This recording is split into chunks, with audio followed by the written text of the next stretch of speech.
Serge fait partie de ces invités spéciaux véhiculant un message fort, capital et d'utilité publique. Qui dit forte lumière dit également contre-force. C'est donc non sans peine que nous avons réussi à réaliser cet échange. Dans le cas actuel, les probabilités montrent que la malchance est réduite à un rang plus qu'anecdotique, car c'est littéralement par la foudre que nous avons été frappés lors de cette interview. Plusieurs coupures inexplicables ont eu lieu lorsque nous abordions des sujets sensibles, puis l'électricité a tout simplement et totalement disparu à la moitié de notre rencontre. Les bandes étant corrompues, il aura fallu quelques tours de manche afin de pouvoir les réexploiter. C'est pourquoi nous vous prions de bien vouloir nous excuser pour la qualité standard de ce podcast jusqu'à la 45e minute. Une fois de plus, et non sans mal, la persévérance a pris le pas sur l'échec. Nous avons donc la joie de pouvoir vous diffuser cet échange dans son intégralité malgré cette épreuve. Bon visionnage et bonne écoute à tous.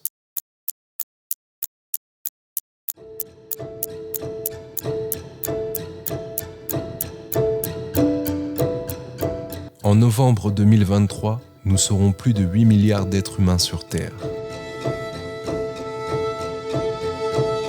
Un nombre vertigineux et non égalé dans toute l'histoire de l'humanité.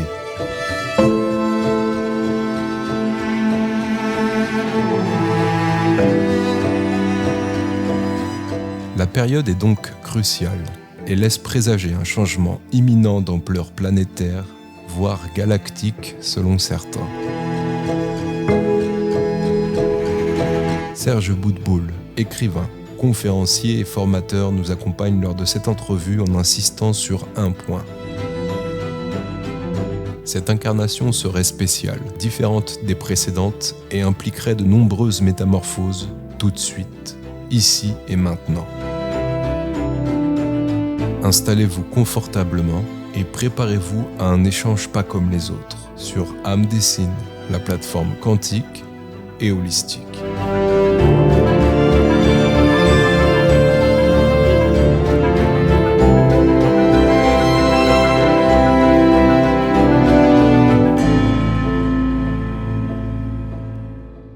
C'est un pilier, un monument dans le monde de la spiritualité depuis plusieurs décennies déjà. Il a été l'ami et l'élève de Raymond Réan, un des plus célèbres clairvoyants français de son époque. Il enseigne plusieurs techniques liées à l'éveil psychique et spirituel. Il est également précurseur dans le domaine du voyage astral à travers des stages et des formations qu'un bon nombre de praticiens partenaires référencés sur notre plateforme ont suivi. Il est l'auteur de best-sellers « Développer vos facultés psychiques et spirituelles, comment percevoir et agir sur les mondes subtils qui nous entourent », ainsi que comment déployer l'être spirituel que nous sommes. Aujourd'hui, il nous présentera entre autres son nouvel ouvrage intitulé « Comment devenir un être spirituel authentique », fraîchement paru courant mai 2023. Serge Boutboul, une immense gratitude pour ta présence parmi nous aujourd'hui. Merci encore. Merci de me recevoir. Merci à tous. On est aussi également avec Tamara qui nous accompagne comme d'habitude sur toutes les émissions. Bonjour Tamara, comment vas-tu ? Salut, bonjour, bonsoir. Tu imagines, Serge Boutboul, je vais super bien. C'est une merveilleuse journée aujourd'hui, quoi qu'il arrive. On a énormément de chance de recevoir toute une ribambelle d'invités plus intéressants les uns que les autres. C'est exceptionnel. Alors Serge, si on effectue un ratio sur les taux de consommation d'anti-anxiolytiques, on aboutit à une triste conclusion. La France est le pays le plus dépressif au monde. Pour ce qui est des taux de suicide, on est sensiblement sur les mêmes marqueurs. Ces statistiques très peu médiatisées, pourtant réalistes, inspirent-ils une réaction chez toi, un sentiment, voire un impératif ? Oui, il y a un impératif. Ça me fait penser un petit peu à une phrase de Carl Gustav Jung qui disait « Qu'est-ce que la névrose ?» Et il répond « C'est une âme qui a perdu son sens ». Et pour moi, on est dans un monde qui est en quête de sens, où beaucoup de gens se sont perdus, ne voient même pas l'utilité de vivre, à quoi ça sert tout cela. Est-ce qu'il y a une raison de tout cela? Et nous rentrons dans un monde qui est de plus en plus énergivore, de par le fait qu'on ressent beaucoup plus les énergies et donc beaucoup plus de ressentis énergétiques, donc le vampirisme énergétique, mais aussi les présences au niveau subtil et en plus de cela, au niveau média, on a vraiment comme une énergie vraiment lourde qui tombe sur le poids de chacun. Chacun déjà la vie qu'il vit, mais on a un pouvoir d'achat qui descend. Il y a beaucoup de gens qui se posent des questions, comment ils vont s'en sortir. Certains enlèvent un repas de la journée, donc ça devient quand même petit à petit inquiétant. Et donc il est essentiel se reconnecter à notre essentiel, ce que l'on est réellement, c'est-à-dire un être spirituel que nous sommes. Nous sommes avant tout un esprit qui habite un corps, et que ce corps n'est qu'un outil, c'est qu'un véhicule pour 90 ans, mais on est plus que cela, et notre maison, c'est pas la terre, on est attendu ailleurs, dans un plus bel ailleurs, pour la plupart. Et donc, voilà, pour moi, il faut retourner vers cet essentiel. C'est-à-dire que même si on vit ce que l'on vit, prendre le recul de ce que l'on est vraiment. Est-ce que tu arrives à expliquer le fait que ces dépressions et ces suicides arrivent proportionnellement plus chez les jeunes au jour d'aujourd'hui ? Oui. Malheureusement, au niveau des médias, au niveau de tout ce qu'on nous transmet, au niveau politique ou quoi, je crois sincèrement qu'il y a une responsabilité qui n'a pas été prise pour le fait de mener les gens, surtout les enfants et les jeunes, au désespoir. Parce qu'on leur enlève toute velléité de se déployer et de s'épanouir dans ce monde. Et aujourd'hui, il y a une montée vibratoire qui fait que beaucoup de jeunes qui sortent de grandes écoles ou quoi ne peuvent plus être ou ne sont plus du tout attirés par le fait d'avoir un emploi qui va leur donner une réussite ou une ouverture sociale, une grosse voiture, une grosse maison, une piscine. Ça ne les nourrit plus. Ils disent non, ça va pas du tout, ça me plaît pas ça. J'ai envie de vivre, j'ai envie de voyager. Et on n'est plus du tout sur les paramètres d'avant. Donc, ce qui se passe au niveau sociétal, c'est qu'il y a un arrêt du fonctionnement. C'est-à-dire que tous ceux qui arrivent sentent cette montée vibratoire, beaucoup de gens, des jeunes ou des moins jeunes, rentrent dans l'être. Et ils disent, j'ai besoin de rentrer dans cette unité. Tout ça, ça sert à rien. Ça sert à rien. Et on va tout de suite vers le but. Sans compter qu'il y a une arrivée colossale sur toute la planète d'enfants indigo, cristal, arc-en-ciel et stellaire qui sont totalement des enfants spirituels. Ils sont déjà connectés. Et donc, voilà, ça fait bouger. On a quand même vraiment un état de connexion, même chez chacun d'entre nous, à ressentir des énergies qu'on ne sentait pas il y a 40 ans. Tu dirais qu'il y a une énorme dissonance cognitive qui s'opère chez ces jeunes entre le monde qu'on leur inculque, le schéma sociétal, et la réalité énergétique ? Oui, sans compter que nous sommes dans un effondrement de société. Il faut dire les choses comme elles sont. On le voit au niveau mondial. Hein. Il n'y a plus rien qui marche. Il n'y a plus rien qui. On voit réellement que au niveau des sociétés, il y a une dette de plus en plus grande. Alors excusez-moi de répéter des choses qui sont dites à la télé, mais on voit un mal de plus en plus grand. Des gens qui tuent de façon que des choses qu'on n'a jamais entendues. Des enfants qui vivent des choses qui sont incroyables. Et aujourd'hui, on avance vers quelque chose qui fait qu'il y a une séparation chez les êtres. On voit des gens qui sont de plus en plus angoissés, et de l'autre côté, au niveau spirituel, en moins grande quantité, on voit des personnes qui, dès que l'on demande quelque chose, on le reçoit. Et ça va très très vite. Oui. On pose une question, on reçoit cela. Avant, ça n'existait pas ça. On n'avait pas ça. On reçoit énormément de clés spirituelles. On est dans une montée vibratoire qui fait une opposition entre les gens qui vont dans la matière, mais c'est en train de se perdre, et une ouverture spirituelle qui donne des résultats qui font que les gens ne sont plus les mêmes quand ils font ces découvertes. Beaucoup de gens pensent qu'être spirituel signifie être positif. Cependant, être spirituel signifie plutôt être conscient et averti. Devenir conscient est une chose bien différente de devenir positif. Pour devenir conscient et averti, nous devons devenir authentiques. Et l'authenticité inclut à la fois le positif et le négatif. Une citation de Teal Swan, une jeune autrice américaine très spirituelle qui s'est notamment spécialisée dans l'accompagnement et la gestion de la dépression et des pensées suicidaires. Serge, est-ce que c'est de cette même authenticité dont tu parles dans ton nouvel ouvrage ? Oui. Pour rentrer dans le spirituel, il faut d'abord être vrai, être authentique.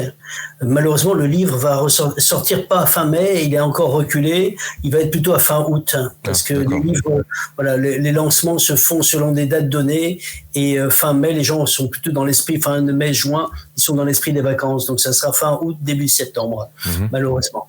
Et donc, effectivement, si on n'est pas authentique, non seulement on ment aux autres, mais on se ment à soi-même, et on ment à nos guides spirituels, et on ment à tout ce qui nous entoure au niveau subtil de ce que l'on voit et de ce que l'on ne voit pas.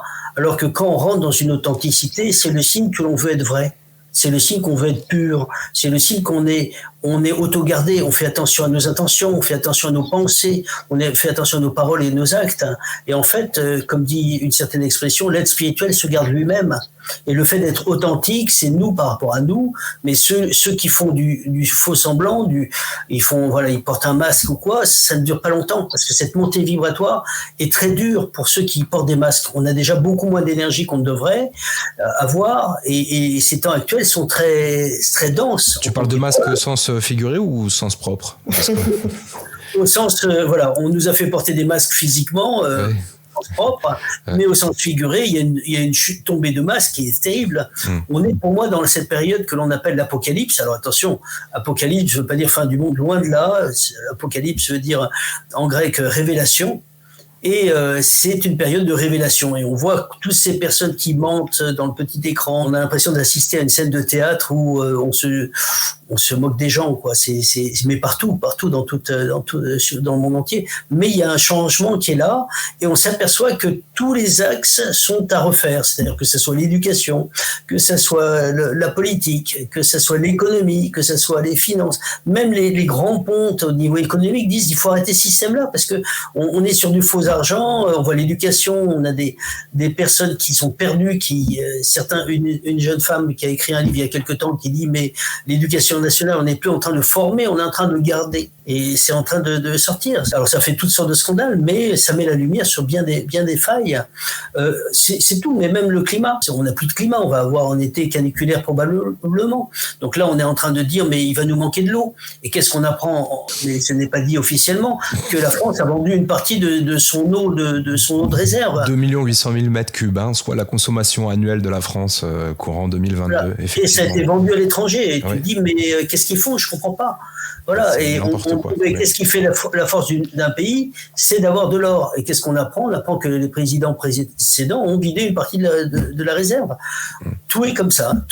Et donc, c'est un monde qui est en train en dehors de la France, je ne parle pas que de la France, c'est le monde entier. Et donc, c'est un monde qui est en train de finir. Et c'est pour ça qu'on parle d'apocalypse, veut dire fin des temps. Une révélation, c'est la fin des temps matériels. Et on rentre dans le spirituel, on rentre à grands pas dans le spirituel, avec cette ouverture de faculté qui est beaucoup plus facile, cette ouverture de l'intuition, ces arrivées de livres, parce que tous ceux qui sont connectés ont des messages, et il y a un raz-de-marée, un torrent de livres qui arrivent de partout, avec des clés, alors que quand j'étais enfant, je cherchais. Ça n'existait pas, il n'y avait pas de livre. On connaissait juste Rampa. C'est tout ce qu'on avait pour nous, c'est Rampa. C'est le seul qui était pratique. Et donc tout cela est réel, ce que je vous dis là.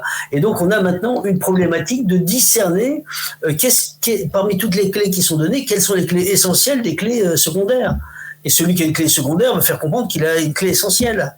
Et donc, c'est important de rester dans cet axe, surtout dans les temps actuels. Il y a une urgence de s'éveiller, il y a une urgence de s'aligner, parce que tout ce qui n'est pas aligné sur la lumière tombe. Donc, il y a beaucoup de gens soi-disant spirituels, mais c'est pas... Et donc, dans le temps, ce qui n'est pas rimé sur la lumière, vraiment... c'est comme s'il y a un grand vent, tout ce qui n'est pas accroché, je ne suis pas étonné, il y a déjà des gens qui tombent et les masques tombent, voilà. Et donc, juste pour terminer, il y a un auteur qui dit quelque chose de très juste. Il dit, pour ceux qui ont peur, il y a l'apocalypse. Mais pour ceux qui sont dans la foi, on ne parle pas d'un aspect religieux, dans la foi de soi-même, aussi de ce qui est au-dessus de nous, il y a l'ascension. Voilà. Donc ça, c'est important. À nous de choisir quel mot on utilise. Alors moi, j'aime pas trop le mot apocalypse. J'aime mieux ascension. On est en train d'ascensionner. Mais le terme apocalypse a été galvaudé lui-même, même au point de vue religieux, puisque c'est une bonne nouvelle dans les textes. Bien sûr, bien sûr. Et là, on est en train vraiment d'ascensionner. Dans nos corps, il y a des transformations. Moi-même, j'ai eu un prof magique et avec lequel nous n'avons jamais fait un seul exercice énergétique. Jamais un seul. Moi, je fais beaucoup d'exercices énergétiques parce qu'on sent les énergies, mais avant on les sentait pas. Et moi-même, je me rappelle, j'avais une question en disant mais c'est quoi l'énergie? Et on est passé à l'as là-dessus parce qu'on ne sentait pas les énergies. Maintenant, vous avez des livres d'énergie sur l'énergie, Reiki, Shiatsu, profusion, magnétisme, Shambhala, Usui, Karuna, et il y en a et toutes sortes d'autres. Et ça n'arrête pas. Et donc, on est noyé dans les livres. C'est de la natation dans les livres. Donc, à la fin, il ne faut pas se perdre. Il faut discerner qu'est-ce qui est fiable. Ne pas avaler tout, parce que ça ne sert à rien. On va faire une indigestion. Mais on est dans cette montée vibratoire qui fait qu'il y a beaucoup plus de clés qui arrivent et une transformation de nos corps. C'est ça qui est important, c'est que d'un seul coup, notre corps, vous avez vu au niveau du sommeil, que parfois, certaines nuits, il n'y a plus de sommeil. Et on ne comprend pas pourquoi, il n'y a plus de cycle. À d'autres nuits, on récupère notre cycle. À certains moments, au niveau nourriture, on peut, d'un seul coup, le corps, maintenant, manifeste son intelligence. On veut manger quelque chose, même si c'est basique, le corps dit non, faut pas prendre, parce que sinon, on va pas le digérer.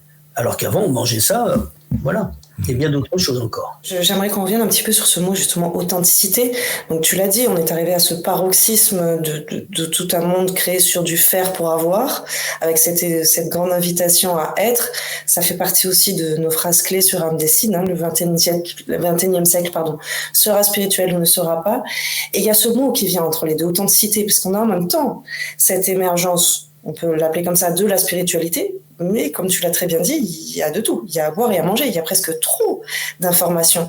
Donc, comment on peut s'y prendre la personne qui est sur le début de son chemin, tu vois, qui commence son éveil et qui face à cette prolifération d'informations, d'intervenants, de bouquins, pour aller sonder dans son discernement cette authenticité? Je pense à la phrase de Krishnamurti. Il y avait une phrase comme cela, mais il fait comprendre pour évoluer au niveau spirituel, il faut être, il utilise le mot continuellement. Alors, je ne sais pas si c'est un mot très français, mais il dit, pour s'adapter à l'âme des choses, il faut être dans l'observation de nos pensées, de nos intentions, de nos pensées, nos paroles et nos actes.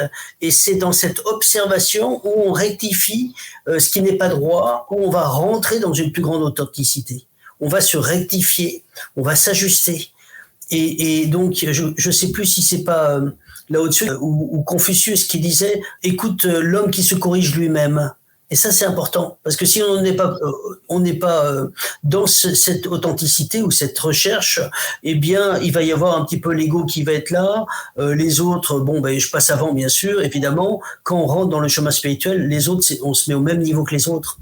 On n'est pas une tête au-dessus, on n'est pas meilleur que les autres. Et si les autres passent devant nous, ce sont eux qui sont devant nous. Et donc, on doit rentrer dans cette authenticité, ce qui veut dire que il y a un changement totalement d'axe. C'est-à-dire qu'au lieu d'être axé sur la terre, en disant, voilà, mon monde, c'est là. Non. Là, ce que je suis, l'être que vous voyez, c'est un corps, c'est de la chair. Et celui qui parle, c'est celui qui est à l'intérieur, c'est un esprit. Et cet esprit a une maison, son home, il est là-haut, pour celui qui va dans les mondes de lumière. Les mondes de lumière, quand on sort de notre corps et qu'on peut aller là-haut, je peux vous assurer que c'est beaucoup plus beau que tout ce que nous connaissons ici, ça n'a plus rien à voir. Il y a plus de couleurs, il y a plus de vie, il y a plus de joie, il y a plus d'amour, il y a une vibration qui n'a rien à voir, et tout est 1000 fois plus beau, c'est illimité.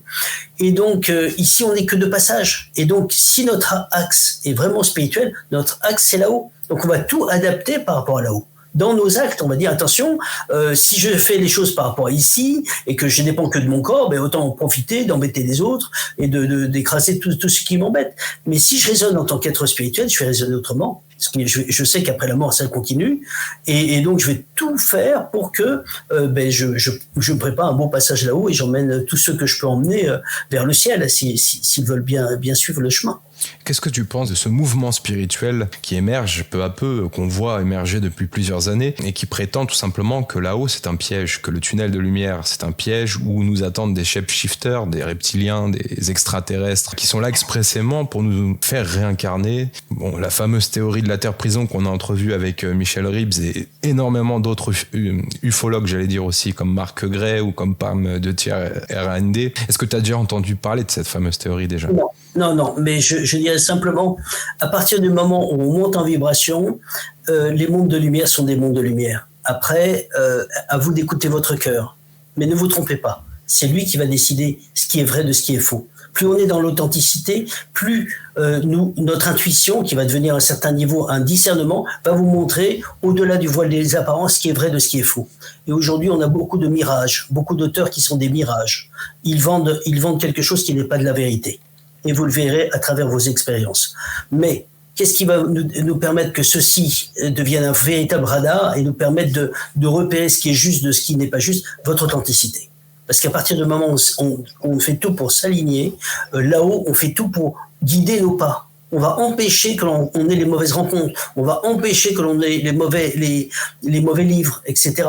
Et l'exemple qui me vient à l'instant, c'est que quand j'étais jeune, donc moi je suis venu, mon but c'est d'essayer d'accompagner et surtout d'amener le maximum de gens, de ramener le maximum de gens à la maison.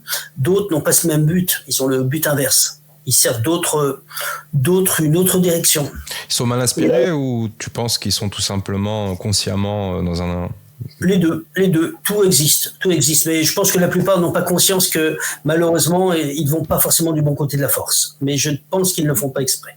Oui. Mais pour revenir à cet aspect-là, moi j'avais un livre qui s'appelle, alors surtout ne l'achetez pas, hein, bien sûr, Comment devenir médium, je ne dis pas l'édition. Je l'ai ouvert 1 fois, 2 fois, 3 fois, et après, je m'en suis débarrassé parce que je me suis dit, qu'est-ce que c'est qu'un livre que je ne peux pas lire? Mais je ne comprenais pas pourquoi je l'ouvrais, je le refermais. Je l'ouvrais, je le refermais. Et je ne comprenais pas, je me disais, mais c'est quoi un livre, mais qu'il ne me sert à rien, donc je m'en suis débarrassé. Bien des années après, j'étais en train de faire ma maison avec ma femme, et dans un journal qui s'appelle Femme Actuelle, au milieu, il y avait les témoignages. Donc on est un peu fatigué, donc on est bon juste pour les recettes de cuisine et les témoignages. Donc je lisais les témoignages, et je tombe sur un gars qui donne le livre que j'étais en train de lire, en disant, il a lu ce livre, il a essayé d'ouvrir, et qu'est-ce que ça a fait? Il a entendu plop, plop, plop, un truc qui s'est rapproché de lui, qui est passé dans son cornal, et après, il a eu une authentique possession démoniaque. Et je me suis dit, waouh! Et là, ça m'a fait méditer en disant, mais je comprends. Alors, j'ai remercié là-haut ceux qui m'ont protégé, si ce sont mes anges gardiens, je les ai remerciés en disant, merci de m'avoir protégé, même si je n'avais pas conscience. Mais j'ai médité ensuite, pourquoi lui, il a eu ça, et moi, j'ai pas eu ça, on m'a fait fermer le livre. Et quand on vient pour les autres, on fait attention à chacun de nos pas. Et si on fait les choses dans l'ordre, on n'est pas cramé, on n'est pas piégé. Et aujourd'hui, sur le chemin spirituel, il y a beaucoup de pièges. Oui. Un autre exemple juste rapide pour terminer ça. Une de mes élèves, je regardais un petit peu au niveau subtil, pour une de mes élèves, et je lui ai dit, c'est bien, apparemment, tu demandes des protections pour... Alors, elle a un cabinet, donc elle est thérapeute, et je lui ai dit, mais apparemment, tu demandes bien tes protections avant de recevoir tes patients. Elle me dit, je demande toujours. Et je lui ai dit, mais tu n'as pas remarqué qu'il y a une personne qui a envie de venir chez toi et tu n'arrives pas à prendre un rendez-vous? Elle me dit, c'est exactement ça. Je lui ai dit, mais reçois jamais le rendez-vous. Le jour où tu oublieras de demander des protections, là, il va venir. Et c'est pas très positif, parce qu'il y a des gens qui peuvent être des pièges.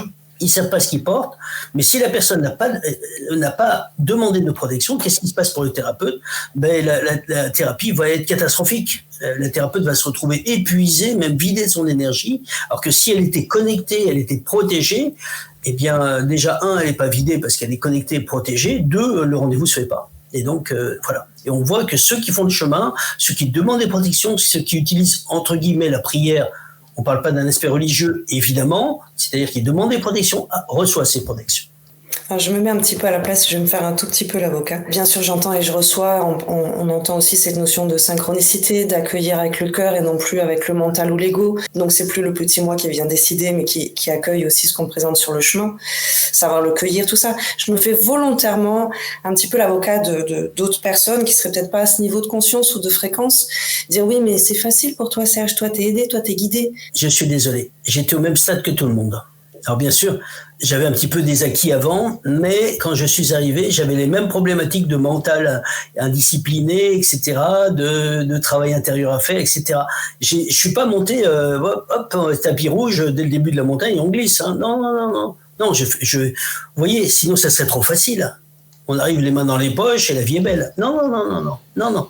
Je suis passé par une famille qui était une famille très difficile, et donc je suis passé par cette famille pour essayer de faire ce que je fais aujourd'hui, c'est-à-dire d'aller plus vite sur le chemin.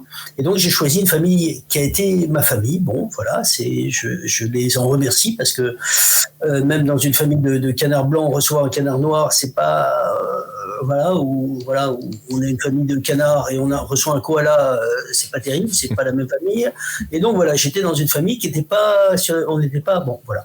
Et chacun fait ce qu'il a pu malgré tout, mais ça permet d'aller beaucoup plus vite. Alors non, le chemin n'est pas facile. Même pour moi, il n'est pas facile. Et tous les jours, j'ai des obstacles. Alors, j'ai pas besoin de dire ceux d'aujourd'hui. On a reçu des SMS de trucs machin. On a eu toutes sortes de choses. Et chaque fois, on a un lot de choses qui pourraient pousser ou vers l'angoisse, ou vers l'inquiétude, ou vers qu'est-ce qu'on va devenir. Mais ça, c'est le mental. À un certain moment, il faut savoir que là-haut, ils sont au-dessus du mental et qu'il ne faut pas non plus se faire avoir par les néons des manèges. Hein. Quand on parle, pour revenir à ce que tu disais tout à l'heure, c'est que certains disent qu'en haut de l'ovale de lumière, c'est l'ombre, c'est des reptiliens. Non. Si nous montons notre vibration, les êtres qui sont là sont hauts, sont élevés. Ils ne peuvent pas être d'en bas. Si vous montez votre vibration, attention, je ne parle pas de monter, alors je dis cela parce que je le fais avec mes élèves. Hein, parfois, on emmène des défunts vers l'ovale de lumière et on appelle leur famille. La montée vibratoire n'est pas une montée de déplacement. Puisqu'on devait parler du voyage astral, le déplacement, c'est je vais être à New York, je pense. New York, j'y suis. Là, c'est pas une montée comme ça, c'est vibratoire. Et donc, les êtres qui sont là-haut ne peuvent pas être des êtres lourds comme des enclumes. C'est pas possible. Donc la logique de ce qu'ils disent ne tient pas la route. Et je le dis parce que quand je suis allé dans les mondes de lumière, c'est pas vide, c'est la lumière. Et plus on monte, plus la vibration est haute, plus on descend, plus la loi de pesanteur marche aussi dans le subtil. Tout ce qui est lourd est en bas. Donc les êtres reptiliens lourds, ne croyez pas que vous allez les retrouver là-haut.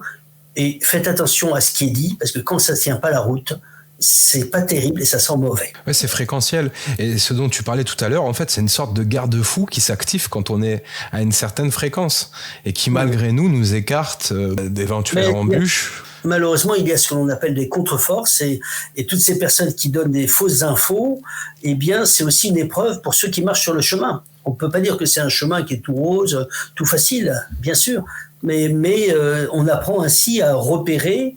Et sur le chemin spirituel, je crois que c'est Thomas More qui dit ça, on tombe tous en montant. Mais ceux qui sont tombés en descendant ne savent même pas qu'ils sont tombés.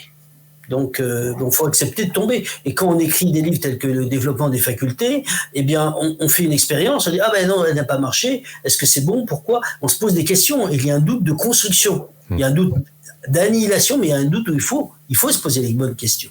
Et par contre, quand on est dessus, ça marche, et là c'est bon. Et ça, c'est important d'avancer et de voir ce qui marche, de prendre ce qui est bon et de lâcher ce qui ne marche pas. On les a, ces retours, hein, justement, de mais c'est facile pour toi, tu as les oreillettes, tu es connecté. Et je te remercie de préciser, de dire pas du tout. C'est le fruit aussi d'une intention, d'une volonté et d'un travail. Donc d'un vrai travail sur soi. Et tu parlais, hein, cette notion de travailler sur le mental, puisque dans cette quête ou dans ce manque d'authenticité, il peut y avoir cette version un petit peu fast-food, promesse un petit peu faite à l'autre, hein, avec fais comme ci, fais comme ça, puis tout ira bien. Donc c'est important de le préciser, c'est un vrai travail, c'est une vraie démarche, hein, que de se libérer justement des prisons du mental. Le fameux guide pratique ou les 7 clés dont tu parlais en off avec nous juste avant, les titres un petit peu racoleurs et tendancieux. Alors c'est terrible parce qu'aujourd'hui, on est dans une génération Internet. Oui. La génération Internet veut dire que la génération qui arrive croit que, hop, on demande, on a. Et c'est fini. Ça y est, on a toutes les clés, c'est bon, c'est ouvert. Pas du tout. Sauf qu'elle bénéficie d'une montée vibratoire qui est colossale. Quand j'étais chez Raymond Réan en tant qu'élève, qui a été mon prof magique, qui m'a enseigné, qui était mon éveilleur, eh bien, j'ai commencé à ouvrir ma vision à peu près qu'à 6 à 7 mois plus tard, à travers moult exercices. Aujourd'hui, lors d'un stage, par exemple, de personnes qui veulent ouvrir, eh bien, les 2/3 ouvrent parfois au 2e exercice, au 3e exercice. Certains sont déçus, je leur dis, attends un peu. Ils sont dit, oui, mais j'ai pas réussi. Mais oui, mais là, on a fait 8 exercices. Là, bon, moi, j'en ai fait 70 avant que ça commence à s'ouvrir. Et donc, ils bénéficient et on bénéficie aujourd'hui d'une ouverture beaucoup plus rapide des facultés.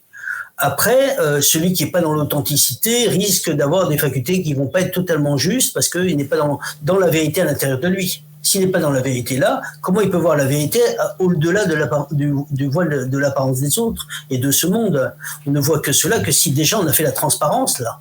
Vous voyez, sinon on peut pas voir par transparence. J'ai mon filtre qui est piégé si je suis pas transparent là. Comment voulez-vous que ça soit? Vous voyez, il y a une cohérence. Mais il faut être juste. Un gars comme Platon a été initié. Alors je ne sais jamais, il faut que je retrouve, je cherche un peu pour aller plus loin. Je ne sais pas si c'est 12 ans d'initiation ou 22 ans d'initiation à Alexandrie. C'était une vie avant. Il y avait des gens qui mouraient, ou il y avait des gens qui devenaient fous dans les initiations en Inde, où que ce soit. C'était alors. C'est un sacerdoce. Et avec risque de mourir ou de devenir fou. On Ouais. respectait les fous parce qu'ils avaient essayé. Ils avaient eu le courage d'essayer. Certains qui sont morts, ils ont raté l'initiation. Aujourd'hui, génération Internet, tu me donnes, j'ai les clés, j'en ai rien à faire des autres. La loi de l'attraction, alors du coup, le fameux film Le Secret, tu l'as vu, j'imagine. Qu'est-ce Oui, que bien tu en sûr. penses? Est-ce que ça illustre un petit peu tes propos? Alors, c'est pas faux, c'est juste, mais il manque des éléments. Ouais. Il manque des éléments et c'est dommage qu'il n'ait pas tout donné. C'est comme si on disait, c'est juste à 95%. Si je plante un chèque en bois dans mon pot de fleurs, ça, l'abondance financière se présentera à moi. Oui, mais aujourd'hui, je connais des jeunes qui ont été mes élèves. L'une d'entre elles attendait de l'argent pour payer la retraite de ses parents parce qu'elle n'en avait pas. Et elle attendait pour avoir une super maison, etc. Et j'ai bien peur que ces personnes attendent longtemps. Et il y a beaucoup de gens qui attendent en disant si, je l'ai demandé, ça va arriver. Mais oui, ça va arriver. Ça va, oui. Mais il manque, pour moi, 2 à 3 ingrédients. Dans la potion, ouais. Alors, les ingrédients, je vous les donne. Ah bah, alors, c'est pas une recette, hein, c'est pas une recette de. C'est pas la potion magique. C'est pas la potion magique. Avec plaisir, oui. Le premier ingrédient, c'est le karma. C'est-à-dire que si on a une leçon à comprendre sur ce que l'on demande, une leçon à comprendre sur l'argent, et qu'on a un blocage sur l'argent parce que on a été, je vois cette élève en clairvoyance, j'avais vu en clairvoyance, elle avait fait partie de la noblesse ou espagnole et italienne, et derrière les murs de son château, les gens mouraient de faim. Eh bien, elle va pas se mourir de faim, mais dès qu'elle va avoir 1000 euros, poum, ça va partir. Hop, elle reçoit, hop, et elle ne garde rien. Donc ça, c'est une chose. Donc ça, c'est une chose qui est importante parce que tant que la leçon du karma n'est pas intégrée, et regardez bien ce que dit Krishnamurti, ce qui n'est pas pleinement compris se répète, dit Krishnamurti. Pleinement compris, ça veut dire intégré. C'est pas aller avec la tête. Beaucoup de gens disent « Ah, je le savais ». Non. Là, tu le sais là, mais ça n'a pas traversé. Ce n'est pas rentré. Ce n'est pas intégré au bout de tes cellules. Vous voyez, il faut des années pour l'intégrer. Et donc, avant, cela demandait des vies le chemin. Hein. Alors maintenant, on dit, allez hop, 10 minutes après, ça y est, je reçois le spirituel en 12 minutes et 5 secondes. Les 5 secrets, pouf, pouf. Non. On peut pas éviter le chemin. Le Dalai Lama avait cette phrase, il dit, même l'être le plus illuminé ne peut enlever le karma d'un autre. Donc, quels que soient les pouvoirs que vous avez, le karma, c'est une leçon à comprendre et pour aller dans les mondes de lumière, il faut faire le chemin et si on n'a pas compris, on peut pas avoir quelqu'un de paumé qui est là-haut. Non, on a là-haut des gens qui ont fait le chemin. Ils sont pas, voilà. Donc ça, c'est important, le karma. Le deuxième, c'est le temps. Le temps, et je prends un petit peu cette image de cette personne qui appelle Dieu et qui appelle Dieu et Dieu lui dit oui, que veux-tu? Et il lui dit, toi pour lequel un centime, ce sont des milliards, et une seconde, ce sont des millions d'années, est-ce que tu peux m'accorder un centime? Et Dieu lui dit oui, attends une seconde. Et là, on voit que le facteur temps, bien sûr, les choses, quand nous faisons une visualisation, elle est déjà dans l'invisible, mais pour qu'elle se matérialise, il faut la nourrir, et un jour, elle appelle sa matérialisation. Mais avant que ça se matérialise, le facteur temps, c'est demandé, c'est exaucé, mais moi j'avais fait une demande, j'avais demandé quand j'étais jeune ce qu'on appelle le discernement, je l'ai reçu que 3 ans après. J'ai su le jour où je le recevais. Oui, et c'est pareil pour le karma éventuellement, si on fait une faute ou une erreur ou qu'on perce la bulle énergétique de son prochain, on aura une répercussion peut-être beaucoup plus rapide maintenant. C'est ce qu'on appelle le karma immédiat. Oui. Alors disons que ce qu'on appelle le karma immédiat, c'est parce qu'en réalité, la personne a nettoyé son karma. Parce que quand la personne c'est comme une roue, hein. C'est comme une roue avec ce qu'on a fait il y a très longtemps, eh bien c'est ce qu'il y a devant, et ce qu'on vient de faire, c'est ce qu'il y a après. Et quand la personne a nettoyé son karma, eh bien la roue vient très vite, hein, tout de suite. Elle a nettoyé, donc on fait une bêtise, poum, elle revient. Alors que quand la personne a 10 vies où elle a écrasé les autres, elle a d'abord ce qui est avant. Et les gens qui ont cela ont souvent, en général, sont pas loin d'avoir fini leur karma parce que leur boucle est presque terminée. Je sais pas si je suis clair. Bien sûr, ça nous fait penser aux vibrations maîtres. Là, moi, tu parles des cycles karmiques, clairement, et une vibration 1, un chemin de vie 1, peut-être pourra effectivement payer ses actes plus tard. Oui. Voilà, mais il est préférable. Il y a des gens qui disent oui, mais c'est injuste. Regardez, la personne est partie de sa belle mort, elle a été pourrie avec tout le monde. Je dis à la personne, mais qui me dit ça, et je leur dis mais c'est pas ça la réalité. La réalité, c'est qu'il aurait même mieux valu qu'elle paye maintenant. Comme ça, quand elle va passer sur l'autre côté, ça sera moins lourd parce qu'on évolue ici. On n'évolue pas là-bas. Donc quand elle va passer sur l'autre côté, elle va aller tout en bas et avant qu'elle se réincarne pour nettoyer tout ça, elle va un peu, voilà, ça va être un peu moyen. Et avec des valises plus lourdes en plus. Voilà, et là, je prends souvent l'exemple de Ville Coyote quand il a raté Bip Bip, quand il descend de la colline, là il tombe et il va, bon, voilà, on connaît la suite. Mais c'est très très dur à entrevoir ça, Serge, pour la population française notamment, mais même mondiale, face au climat ambiant de tyrannie, tu vois, et d'oppression. C'est très compliqué de dire que tous les multimilliardaires voilà. Donc, vous avez pu constater, on parle d'un sujet assez multimilliardaire, boum. Voilà, boum, coupure d'électricité directement. On a affaire au même phénomène. Hein. Avec tous nos intervenants, c'est pareil, Tamara. Je sais pas si c'est rigolo. Enfin, rigolo, je sais pas si c'est le bon terme, mais c'est interpellant. Encore une fois, on va y arriver. C'est pas grave, ça va tenir.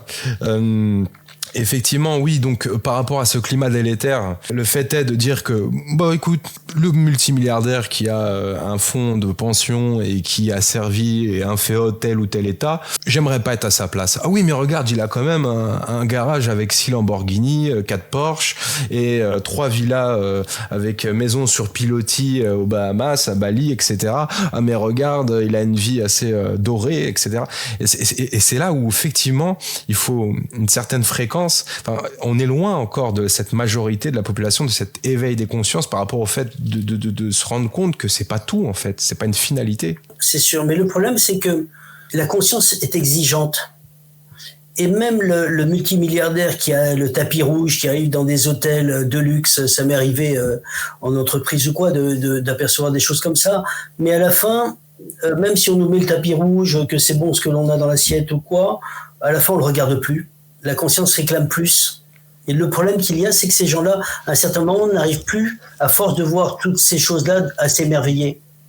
Et donc, même si on leur offre 18 voitures, ça sert à quoi? Ils n'ont qu'une seule paire de fesses. Ils ne connaissent pas la joie, en fait. Mais ils arrivent à ils peuvent la connaître, mais ça va pas être la majorité parce que le problème de ce qui est visible, c'est ce qui piège l'essence.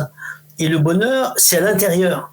Donc il faut sortir de cette mécanique d'essence qui sont, dès qu'on ouvre la bouche, il y a une cuillère avec du caviar ou du saumon, du machin, ce que vous voulez, mais pour retrouver la joie intérieure, pour retrouver le bonheur intérieur, la connexion, c'est d'un autre ordre. Et eux, ils partent de plus loin. De plus, une incarnation de quelqu'un de riche, il faut savoir cela, c'est que voilà, comme disait Monsieur Philippe, le maître Philippe de Lyon, il disait les grands êtres naissent souvent dans les familles pauvres. Pourquoi? Parce que quand on vient sur Terre et qu'on n'est pas obligé de venir sur Terre, eh bien, on va prendre une famille pauvre puisque l'incarnation, on va pas en faire 10 000, on va pas en faire beaucoup puisque on est là pour guider les autres. Eh bien, on va charger la mule. Donc, on va prendre une incarnation qui va être beaucoup plus dure. On va pas choisir une incarnation facile parce que c'est une incarnation qui n'a pas beaucoup de résultats. Hein, où est la problématique? Tu te lèves le matin, tu as tout ce que tu veux. Pourquoi être descendu sur Terre? Le bonheur est souvent dans les choses simples, en fait. Totalement. Mais aussi dans le regard sur les petites choses. Oui. Hein, c'est-à-dire que ces gens-là, est-ce qu'ils font attention à l'herbe, la couleur de l'herbe, la couleur du paysage? À mon avis, il y en a. Mais j'ai peur que ça soit pas la majorité. Oui, c'est ce qu'on disait tout à l'heure. Ça peut être aussi des âmes qui sont en train d'expérimenter à quel point tous les avoirs du monde ne remplaceront jamais de l'être. Alors ça il faut savoir, alors grande âme, voilà, on est tous passés par là, on y a goûté. Alors peut-être que eux ils goûtent maintenant, mais nous on y a goûté avant, donc on sait que bon, c'est une illusion, c'est un plaisir passager. Et quand ce plaisir passager sera passé, ça laisse un vide. C'est pas quelque chose qui va faire partie de nous et qui tiendra le temps et qui sera avec nous. Le fait d'être grisé par tous ces objets, par le matériel, par l'immobilier, par la richesse monétaire, ça mène au fait d'être blasé au bout d'un certain moment, de ne plus avoir la réalité palpable de ce qu'on a entre les mains. C'est ce que tu disais tout à l'heure, Rudy, c'est que ces gens-là qui sont blasés, qui ne savent plus, ils perdent le sens de leur vie. Et donc à la fin, quand ils ont fait le tour, ils se disent mais ça sert à quoi tout ça? Et ils ont fait le tour de tous les plaisirs du monde et à la fin ils disent allez je me flingue, c'est mieux, etc. Et je vais oublier tout ça. Et c'est là où ils ont perdu leur sens. Ils ont perdu leur sens parce que on n'est pas ça. Et les plaisirs que donne le matériel, c'est que provisoire et ça laisse un sentiment de manque dès qu'on a arrêté, quel que soit le plaisir. Et donc, on tombe sur des addictions, etc. Et on s'aperçoit que les gens ne vont pas vers un épanouissement à travers les addictions, quelles qu'elles soient. Conclusion, nous, petites gens, arrêtons de les idoler, de les jalouser, de les envier. Ça sera déjà une première étape. Oui, et puis pas trop stigmatiser non plus. Toutes les personnes qui ont accès à une aisance financière rentrent pas forcément dans ce mood-là. Hein. Là, on est vraiment en train de parler des personnes qui sont en train d'expérimenter l'avoir à l'extérieur, alors que c'est un petit peu vide dedans et qui se sont pas construits l'être. C'est pas incompatible non plus. Totalement. Et c'est souvent une souffrance pour ces gens-là. Ils sont pas heureux. Ils sont pas heureux. On les voit passer de femme en femme, de compagnon en compagnon. Ils sont là, ils vont vers l'alcool pour une bonne partie d'entre eux. Oui, on apprend après que certains d'entre eux sont ruinés. Mais il faut savoir une chose, c'est qu'au niveau des personnes qui sont dans le besoin, il y a une peur, il y a un flip parce qu'on se dit mais comment je vais payer ceci, je vais payer cela. Mais ceux qui ont de l'argent sont en train de flipper en disant mais comment je vais faire pour ne pas perdre mon argent.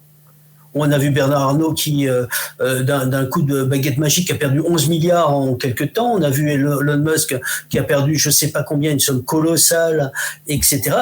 Eux, ils ont peut-être l'habitude, ils ont encore du mou quand même, mais beaucoup de gens transpirent en disant mais si ça s'effondre ça, si jamais la bourse fait ça, hop, ils perdent des... Voilà. Et certains ne sont pas du tout en train de dormir sur leurs deux oreilles. Et certaines fois, je n'envierais pas leur sommeil, sincèrement. Et sur le plan relationnel, ils sont aussi beaucoup stressés à dire mais qui sont les êtres authentiques autour de moi justement ? Est-ce qu'on m'aime pour ce que je suis ou pour ce que j'ai ? Okay. C'est exactement ça. C'est exactement ça, Tamara. C'est qu'à la fin, ils sont encore plus seuls. Et à la fin, ils ont un regard sur les autres qui est beaucoup plus acide quelque part. Parce qu'ils disent mais c'est que de l'apparat. C'est que du bluff tout ça. Et s'ils ont cette conscience où ils en ont marre de cette apparence, eh bien eux le vivent multiplié par 10. Est-ce que tu peux nous parler brièvement de ton ancien maître Raymond Réan, un parapsychologue hors norme qui a su faire preuve de ses facultés, notamment en retrouvant des personnes disparues à l'époque avant son décès en 1995. Malheureusement, je dirais, les nouvelles générations ne le connaissent que très peu. Est-ce que tu peux nous décrire ton expérience et ton vécu auprès de cet homme ? Alors je dirais que Raymond Réan, c'est quelqu'un d'extraordinaire, vraiment. Vraiment, vraiment. Alors, je parle au présent parce que parfois, ça m'arrive d'aller le voir. Et vraiment de fabuleux. C'est-à-dire qu'on rencontre des êtres comme ça, parfois une fois dans toutes les 3 vies. Et c'est une chance immense d'avoir pu l'approcher. C'est un être que je dirais tout amour. Et dans ma vie, je n'en ai jamais vu comme ça. Tout amour. C'est-à-dire, c'est un être pur. Il n'avait pas de... Voilà, quand il nous a donné les clés qui ont fait de moi un éveilleur, j'avais tellement rencontré de gens qui disaient « Moi, je sais, je te dirai un jour quand tu auras 18 ans ou quoi », et ces gens-là ne me donnaient évidemment pas leur adresse, ou toutes sortes de gens qui parlaient et qui ne savaient pas, que quand je l'ai rencontré, je me suis dit « C'est pas possible, il va pas nous dire ça, il va pas nous donner cette clé-là, bah celle-là, mais si, il nous l'a, mais c'est pas possible, mais si, il nous donnait tout ». Et à la fin, quand j'ai vu ça, maintenant, tout ce que j'ai reçu, je le fais à son image, à sa suite. Et ceux qui m'ont aidé dans les corrections disaient « Mais Serge, tu dis tout ». Ben oui, on est dans ce temps-là de révélation. Il faut donner toutes les clés. Et il faut que chacun soit autonome. Et même s'il y a des gens déviants, mais on ne peut pas empêcher un déviant d'être déviant, même quel que soit ce qu'on lui donne comme clé. Mais il ne faut pas empêcher les autres, les 95%, de recevoir les clés spirituelles pour s'éveiller. Et donc, effectivement, ça a été une immense rencontre. Ma femme se demandait mais qui est-il cet être, pour que Serge, quand il revient du samedi matin totalement en disant mais qu'est-ce que j'ai vécu de fou encore une fois, et à la fin elle rêvait que d'une chose, c'est d'y aller. Donc elle est allée en cours elle aussi, et elle s'est rendue compte à qui elle avait affaire. Et c'est tellement immense de rencontrer un être comme ça que c'est un raz-de-marée dans votre vie et dans celle de ceux qui vous entourent. Il était sollicité aussi par la gendarmerie et par la police aussi, donc dans des cas de disparition. Ça m'a assez beaucoup intrigué. Est-ce que tu as eu des exemples ? J'ai eu des exemples parce qu'il a eu une commissaire de police parmi ses élèves, et cette commissaire lui dit Monsieur Réan, on aurait bien besoin de vous, parce que c'est ce que fait la police discrètement avec des médiums aux États-Unis ou ailleurs, ou en France aussi, même si on le tait. Et il a été appelé pour aide, et à un certain moment, on l'appelle par exemple pour un assassinat, Et il leur dit, je ne peux pas, et en clairvoyance, on voit pas les choses moches en clairvoyance, donc n'ayez pas peur d'ouvrir votre clairvoyance, on voit pas ce qui est horrible, on voit la scène d'avant, la scène d'après, on peut la deviner, voilà, on voit pas ce qui est pas beau. Et en fait, il dit, je peux pas voir la scène du crime, par contre, je peux vous dire ce qu'il regarde là maintenant, l'assassin, parce qu'il sait pas qu'on peut voir à travers ses yeux.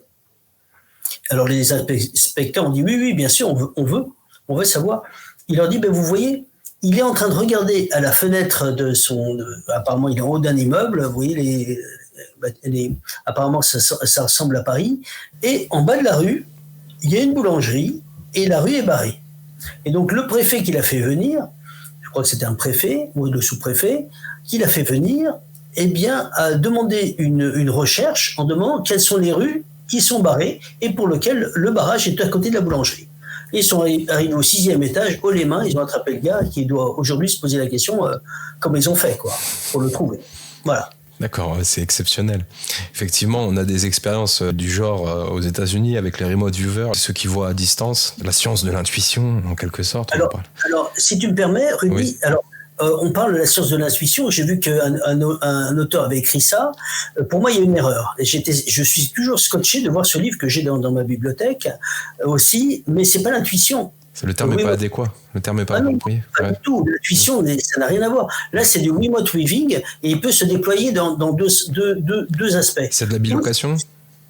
Pas bilocation. Bilocation, c'est déplacement avec le corps. C'est sortie astrale, avec le corps astral, pour espionner, ou clairvoyance. C'est-à-dire où on a une clairvoyance avec la sortie de l'esprit, où on a une sortie astrale avec la sortie du corps astral, avec l'esprit dedans. Donc c'est deux choses. Mais c'est surtout pas l'intuition. L'intuition, c'est une fulgurance. C'est pas du tout pareil. Là, ils vont voir, ils vont décrire. Et grâce au remote weaving, même si on ne le sait pas, ils l'ont pas dit aux informations, mais Saddam Hussein a été trouvé grâce au remote weaver. Ce qui a été retrouvé au niveau archéologique dans le port d'Alexandrie, ça a été les remote weavers aussi. C'est-à-dire qu'on demande à des gens, on leur donne un plan du port avec un genre de papier calque, et on leur dit, avec un dessin sur papier calque, et on leur dit si jamais il y avait des objets, des statues, à quel endroit serait-il ? Alors le premier va dire à tel endroit, le deuxième va dire là et là, le troisième va dire là, là, là. Et à la fin, ils prennent tous les calques, imaginons qu'ils prennent 30 personnes, ils prennent tous les calques, ils les juxtaposent les uns sur les autres, et ils mettent une grande lumière. Et tous ceux sur lesquels il y a toutes sortes de croix, on sait que là, à coup sûr, on va tomber dessus. Et grâce à ça, on peut retrouver beaucoup de choses en archéologie. C'est immense. Oui, ils sont extrêmement sollicités, effectivement, oui. Bon, on n'en parle pas. Dan Brown en parle de manière subliminale, voire directe dans sa dernière série. Comme d'habitude, on vous dira la vérité dans les films et des mensonges dans la réalité. Donc, mais c'est passionnant. On va revenir sur ce point-là. J'y tiens vraiment, Serge, parce que ça fait partie de ton travail et Dieu sait que ça fait des années, voire des décennies que tu es sur ces sujets-là, en première ligne. Alors, si je te dis faculté psychique, parapsychologie, médiumnité, clairvoyant, j'en passe, tous ces termes ont-ils été galvaudés selon toi au fur et à mesure du temps ? Oui, le mot parapsychologie, déjà dans mon livre, je crois que je l'utilise une fois. On dit, tu peux même rajouter le mot pouvoir. Si j'avais mis développer vos pouvoirs psychiques, j'aurais eu dans mes cours que des marabouts. Alors que j'ai mis faculté pour dire non, ce ne sont pas des pouvoirs. Et attention, je voudrais en profiter, Rudy, si tu me permets, de dire ce ne sont pas des dons. On est encore avec des gens qui disent si, moi j'ai le don, donc ça veut dire les autres ne l'ont pas. Pas du tout. C'est des muscles ? Au niveau magnétisme, on a tous cette énergie à nous connecter. On va voir qu'on a autant que les autres, ici c'est pas plus. Oui. Mais on a tous de l'énergie à nous connecter. Et donc tout cela est à portée de main de tous. Et ce ne sont pas des dons. Et moi-même, pour revenir à cet aspect 6 à 8 mois pour avoir l'ouverture de clairvoyance, eh bien, certains, dès le premier cours, ils voyaient. Ils voyaient, pourquoi ? Parce qu'ils avaient pris de l'avance dans la vie précédente. Moi, j'arrivais et j'étais pas totalement au top là-dessus. Et à un certain moment, celui qui n'est pas très bon, il est besogneux. Donc, j'ai remonté mes manches et on le fait. Et à un certain moment, 6 à 8 mois, moi, j'arrivais au même niveau. Point. L'aspect galvaudé de ces termes. Le problème qu'il y a, alors je dirais pas galvaudé, c'est-à-dire qu'ils sont piégés. Alors parapsychologie, j'enlève parce que il y a eu des gens qui se sont présentés comme parapsychologues qui étaient des bons arnaqueurs. Et ça salit le mot, ça salit. C'est un petit peu comme le mot amour. Amour, on a amour en deux sens. Donc maintenant, on dit amour inconditionnel pour dire attention, je me détache de l'amour physique, de l'amour charnel. Donc on ne parle pas du même amour. Vous voyez, il n'y a pas de petit sens caché derrière. Mais aujourd'hui, on a beaucoup de choses où des gens ont rajouté des choses. Des écoles initiatiques vont parfois changer les mots. Ils vont changer des mots pour dire regardez ce que l'on enseigne, ça n'a jamais été. Alors qu'en fait, celui qui crée cette école initiatique, eh bien, depuis que le monde est monde, ces facultés existent. Donc, ils changent simplement les mots pour un peu piéger, pour dire regardez, on vous donne des choses nouvelles. Ils mettent des copyrights aussi. Voilà. Avec des droits d'auteur. Ah, mais je le sais aussi, même pour mes livres, hein, ils ont été.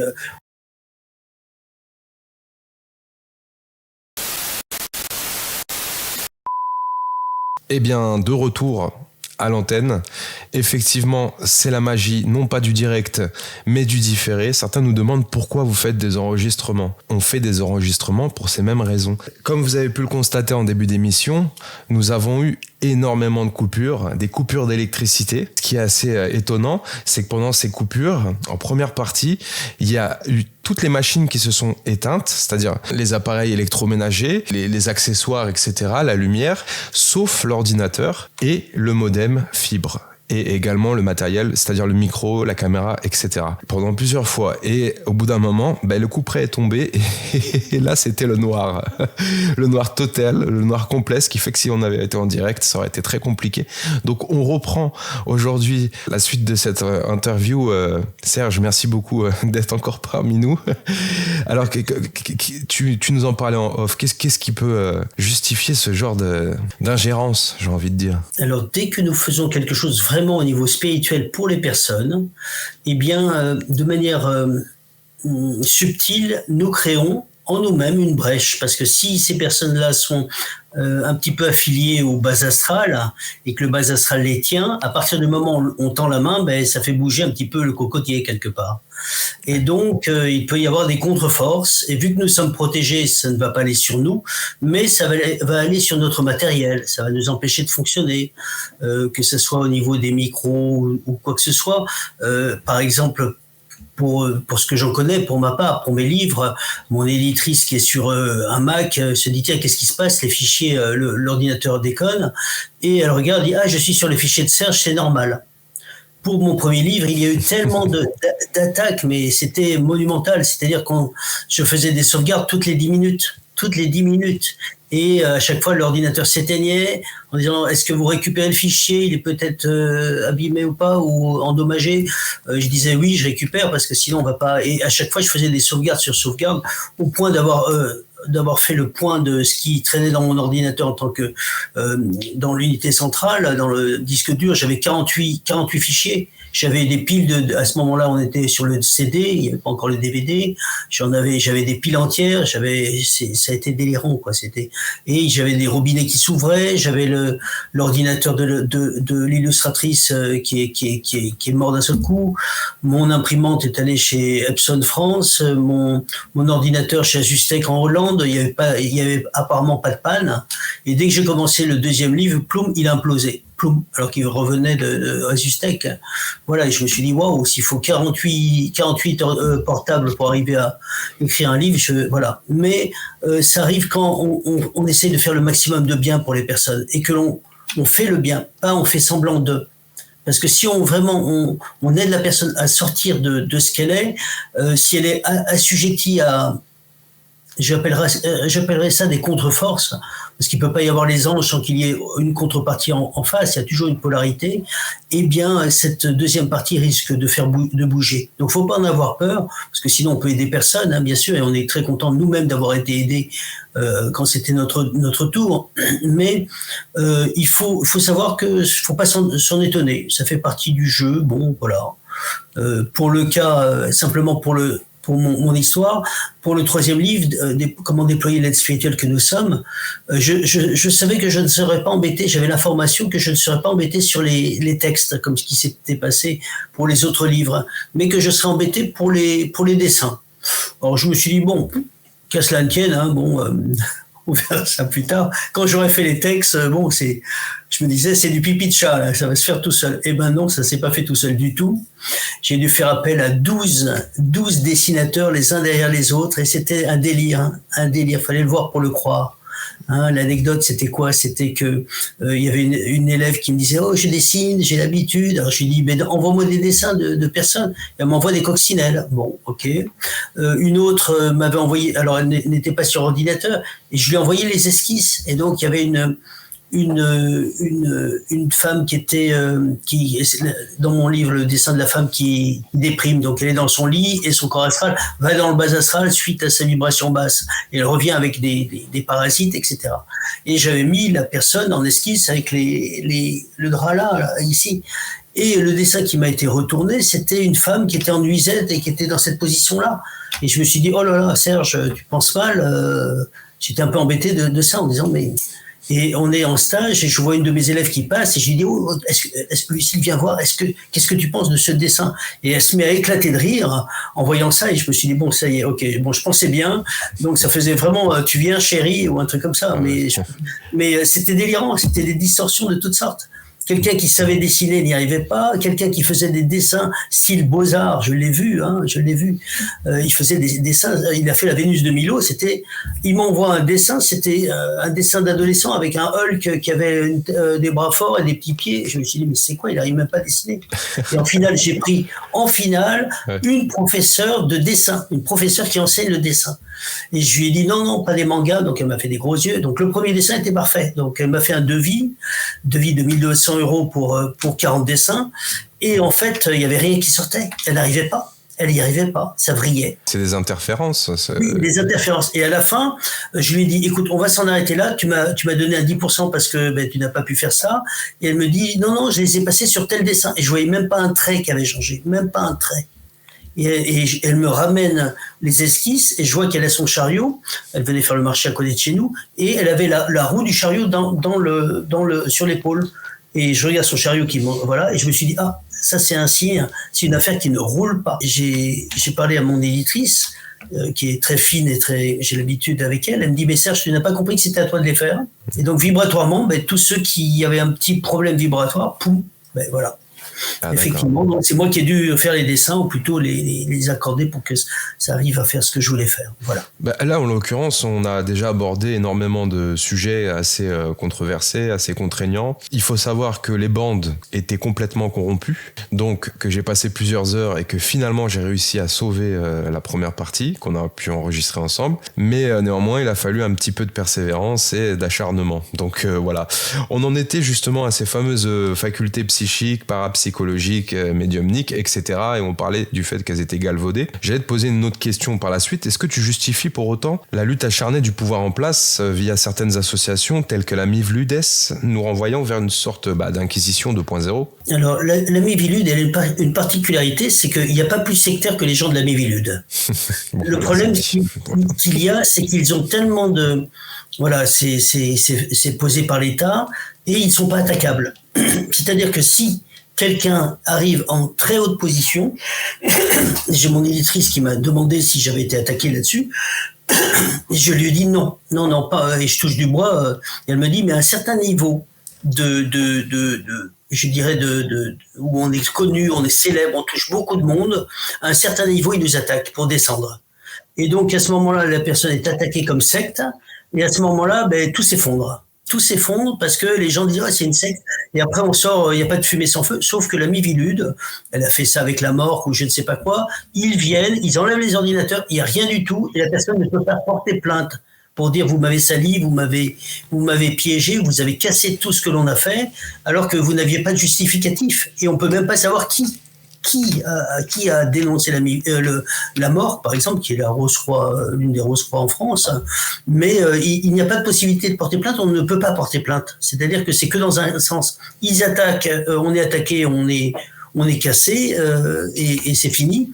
Ça s'est passé pour l'association, la méthode Alpha, la méthode Silva, la méthode Silva. Donc, la méthode Silva en France s'est effondrée alors que ça a aidé beaucoup de monde. Ça a été mis comme secte, donc les gens disent donc c'est une secte, etc. Alors que ça n'a rien à voir avec une secte, c'est du développement personnel, c'est aussi des bonnes clés de travail au niveau subtil. Et ils ont été attaqués et la personne, il y a plus de réunions ou quasiment pas.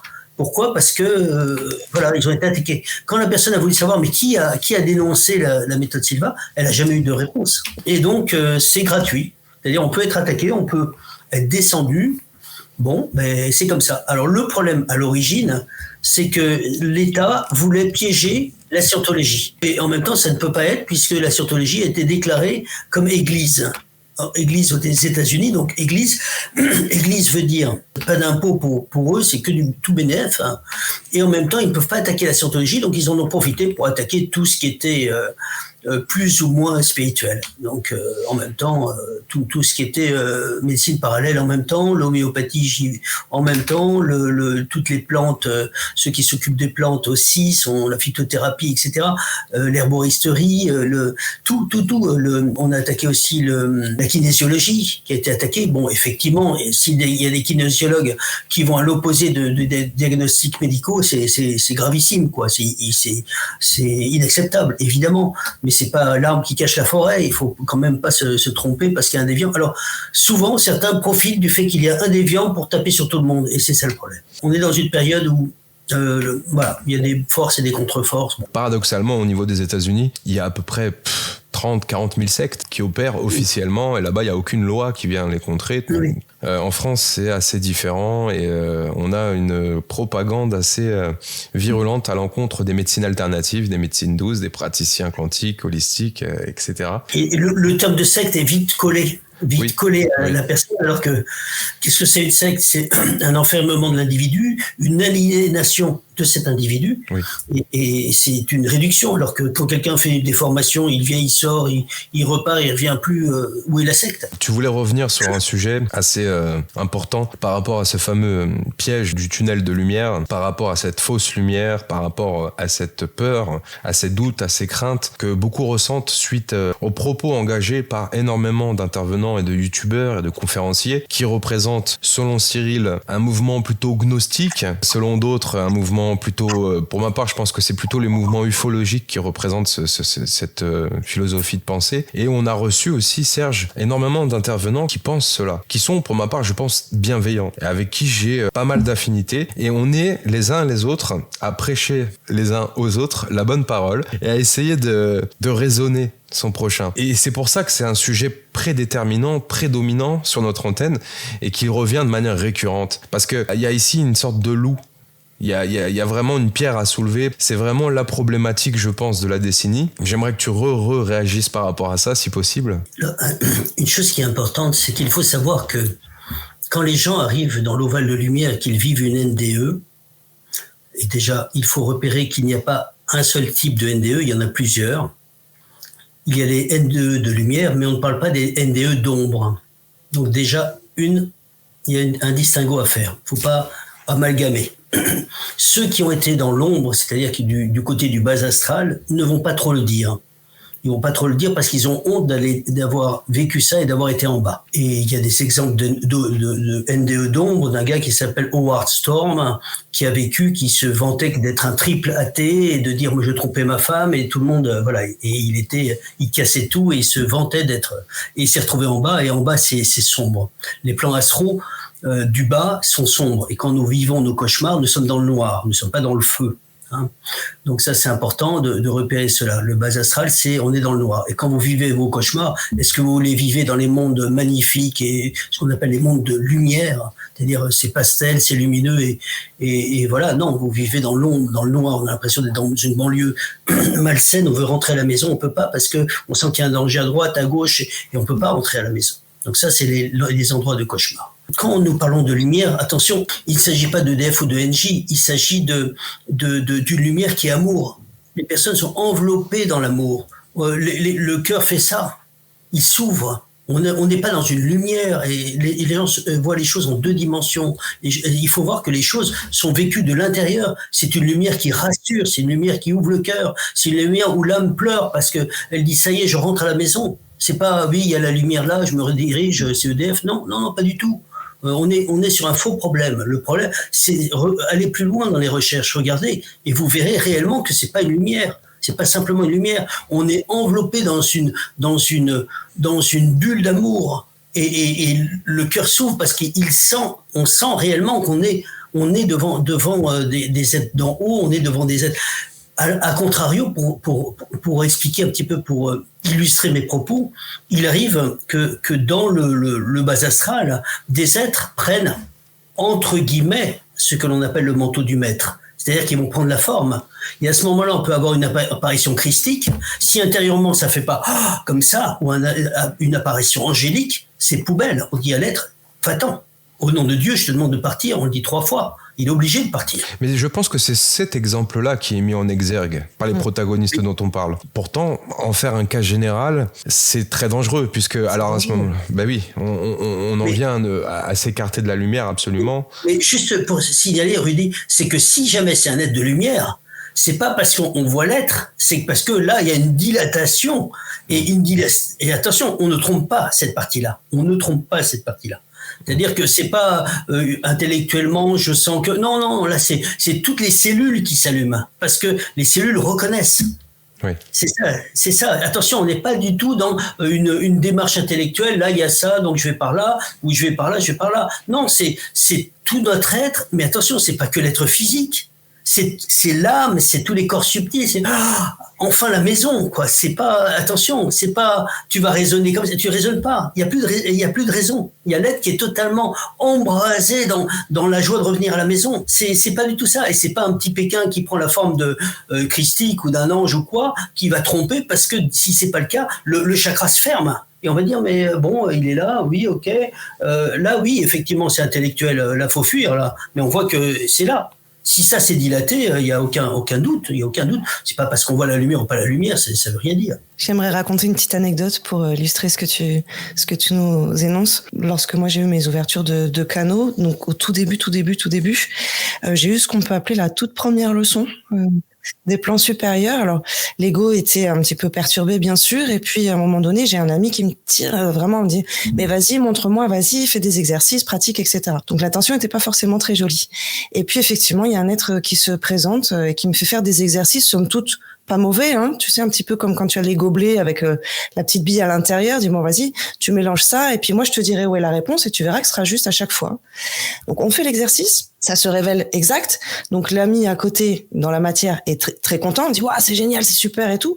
L'ego est content aussi. Il dit, waouh, ça déchire quand même. C'est pas mal, comme aide et tout. C'est sympa.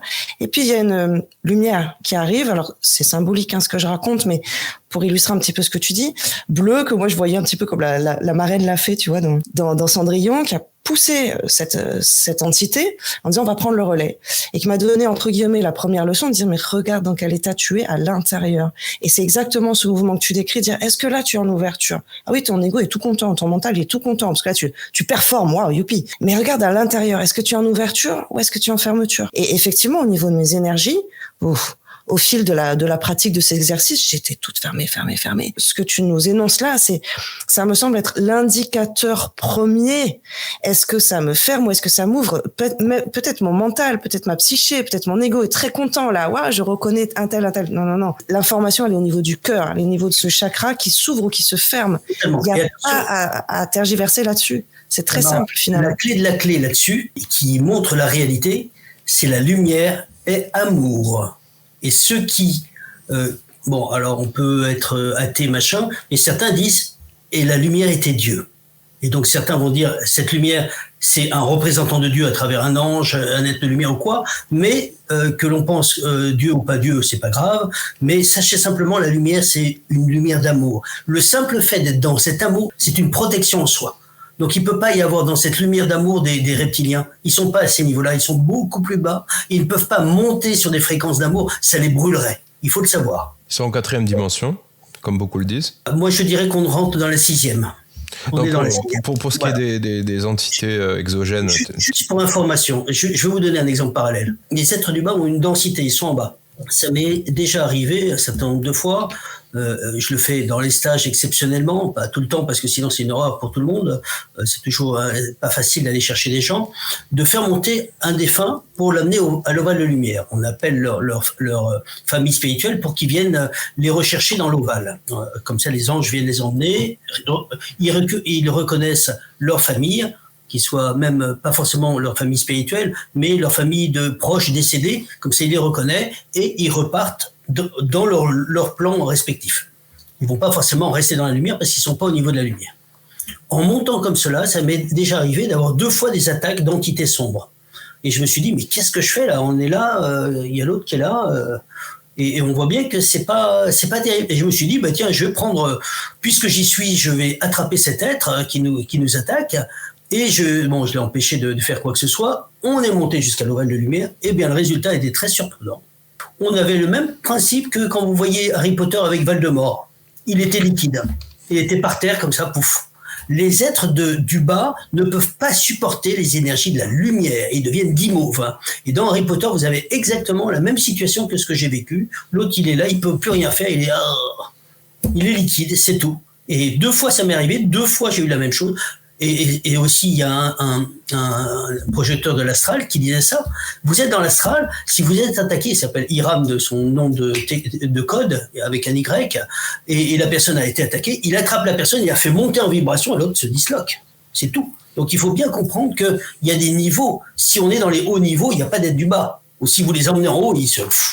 Voilà. Et de plus, la lumière d'en haut, c'est amour. Et voilà, on n'est pas en bas en disant oui, est-ce que je vais à droite, à gauche ? Effectivement, il peut y avoir des fausses lumières, mais c'est qu'on est en bas. On n'est pas monté. Alors, on passe à un sujet connexe, mais un petit peu différent.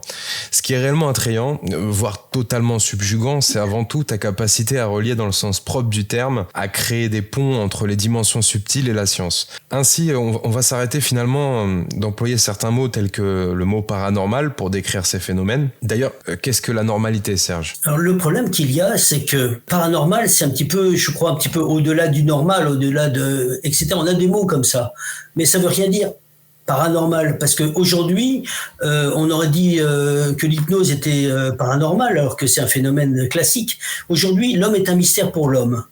On ne sait même pas ce qu'est un rêve. Donc, on ne sait même pas ce qu'est une sortie astrale. On vient de découvrir, la science est en train de découvrir que la conscience n'est pas attribuée au cerveau. La science a fait juste quelques petites erreurs de croire que le cerveau 1, c'était celui-là. On est en train de se rendre compte que le cerveau 1, c'est l'intestin. Ils sont en train de rectifier ça. Ils ont fait une deuxième erreur de dire il y a des millions de connexions au niveau du cerveau. Il y a juste une erreur d'un zéro. Ce sont des milliards de connexions. Et donc, voilà, si on faisait un tableau noir des erreurs scientifiques ou médicales, mais on pleurerait de rire. Parce que on a l'impression d'avoir des maîtres qui vont donner des infos et des clés, et nous on connaît. Un autre exemple type, c'est de dire le conscient fait à peu près, je sais plus si c'est 10 ou 25%, je crois que c'est 10% du subconscient. Mais comment on le sait ? Qui peut affirmer ça ? Comment on peut donner ? C'est comme si vous rentrez avec une petite bougie dans une pièce noire, un entrepôt noir, et vous dites la partie que j'ai éclairée, c'est 10% de tout ce que je ne vois pas. Mais puisque tu ne le vois pas, comment tu peux le chiffrer ? Vous voyez ? On est aussi dans un truc aussi ridicule que ce truc-là que j'ai lu un jour. Et c'est des affirmations qui sont comme ça, comme ça, comme ça. Et j'avais lu un jour cela, ça m'a fait méditer. Et la personne, après ça a été parti, c'est parti parce que dès qu'on écrit quelque chose, tout le monde y croit. Il y en a beaucoup qui croient que dans une vie, on avale 3 araignées. Et j'ai médité dessus en me disant, mais comment il a pu faire ces paramètres ? Parce qu'il y a des gens qui habitent au 19e étage. Donc il a pris en compte tous les paramètres de tous les êtres. Ceux qui ont la bouche ouverte, ceux qui machin, ceux qui sont en Afrique, en Alaska, en machin. Donc il a compté tous les milliards d'êtres et il a donné une statistique alors que je ne sais pas comment on peut faire un truc comme ça. Donc il y a des endroits sans araignées. Ça veut dire qu'il connaît le nombre d'araignées, la proximité. Alors que c'est une information qui est comme ça, qui est gratuite et qui est amusante. Mais dans ce domaine-là, il faut être cartésien, il faut savoir une chose, que nous sommes qu'au balbutiement de la science. Et donc, il y a ce phénomène-là, c'est qu'on commence juste à découvrir ce que nous sommes. Carl Gustav Jung disait, nous sommes comme un enfant, nous commençons juste à utiliser le mot « je ». On n'est qu'à ce niveau-là et pas plus. L'esprit est un mystère pour l'homme, est un mystère. On n'est vraiment que dans des mystères. Et donc le mot normal, est-ce que c'est le normal pour le petit être et la petite connaissance que nous avons? Voilà, simplement notre médecine, elle a un peu plus que 200 ans, 250, voilà. Alors que la médecine chinoise, elle en a peut-être, on ne sait pas si c'est 4000, 5000, 3000 ans, on ne sait pas. Alors c'est l'adolescent qui va se moquer du grand-père. Nous, on sait. Mais tu sais quoi? Tu sais rien du tout. Aujourd'hui, au niveau médical, effectivement, ils sont en train de s'occuper de ce que l'on appelle la paralysie du sommeil. Mais la paralysie du sommeil n'est pas du tout un phénomène médical. Et il va y avoir des pertes d'argent qui sont considérables. La paralysie du sommeil, c'est le corps astral qui revient dans le corps physique et la personne prend conscience avant le réemboîtement du corps astral. Le réemboîtement parfait. Et donc, il y a des gens qui paniquent, mais il ne faut pas paniquer. Il faut simplement attendre 2 minutes, mais ils n'auraient jamais dû prendre conscience là. Ils auraient dû prendre conscience après, quand la personne se réveille. Mais parfois, on n'est pas totalement réemboîté, on est encore avec le corps astral, il est encore en train de flotter dans le corps, et la médecine veut s'occuper de ça. Mais ce n'est pas le domaine de la médecine. C'est comme un plombier qui fait de la maçonnerie, ce n'est pas son domaine. Est-ce que la psychométrie fait partie de ces fameux phénomènes scientifiques assimilés à des phénomènes de foire? Le problème qu'il y a, c'est que même si on prouve tout, il y aura toujours un scientifique qui dit « moi, je n'ai pas vu ». Et donc la psychométrie, c'est-à-dire, tu as dit psychométrie, hein, oui, c'est ça? Oui. D'accord. La psychométrie, qui est le fait de prendre un objet et de décrire, c'est ce que faisait Raymond Réan, et de raconter son histoire, est quelque chose qui a été prouvé 70 000 fois. Le problème qu'il y a, c'est que si les scientifiques veulent fermer les yeux et les oreilles, en disant non, on va pas faire attention à ça, tout cela devient caduc. Mais ils ont la datation carbone, hein? Comment? Ils ont la datation carbone. Ah ben oui, non, ils ont tout. Et la datation carbone a été remise en cause un certain nombre de fois, bien avec sûr, beaucoup d'erreurs. On l'a vu pour le sueur de Turin. Mais Raymond Réan a fait pendant 20 ans, il a travaillé avec des scientifiques. Il a été testé non-stop. Et à un certain moment, on lui donne un petit flacon sous scellé et il dit il y a de l'hélium dedans. Et on lui dit non. Il dit si, il y a de l'hélium dedans. Parce qu'il y a 2 atomes d'hydrogène et un atome d'oxygène, autant que je me rappelle. Et donc, ils ont ouvert, ils regardaient au microscope et effectivement, il y avait un reliquat de peinture dans le tube.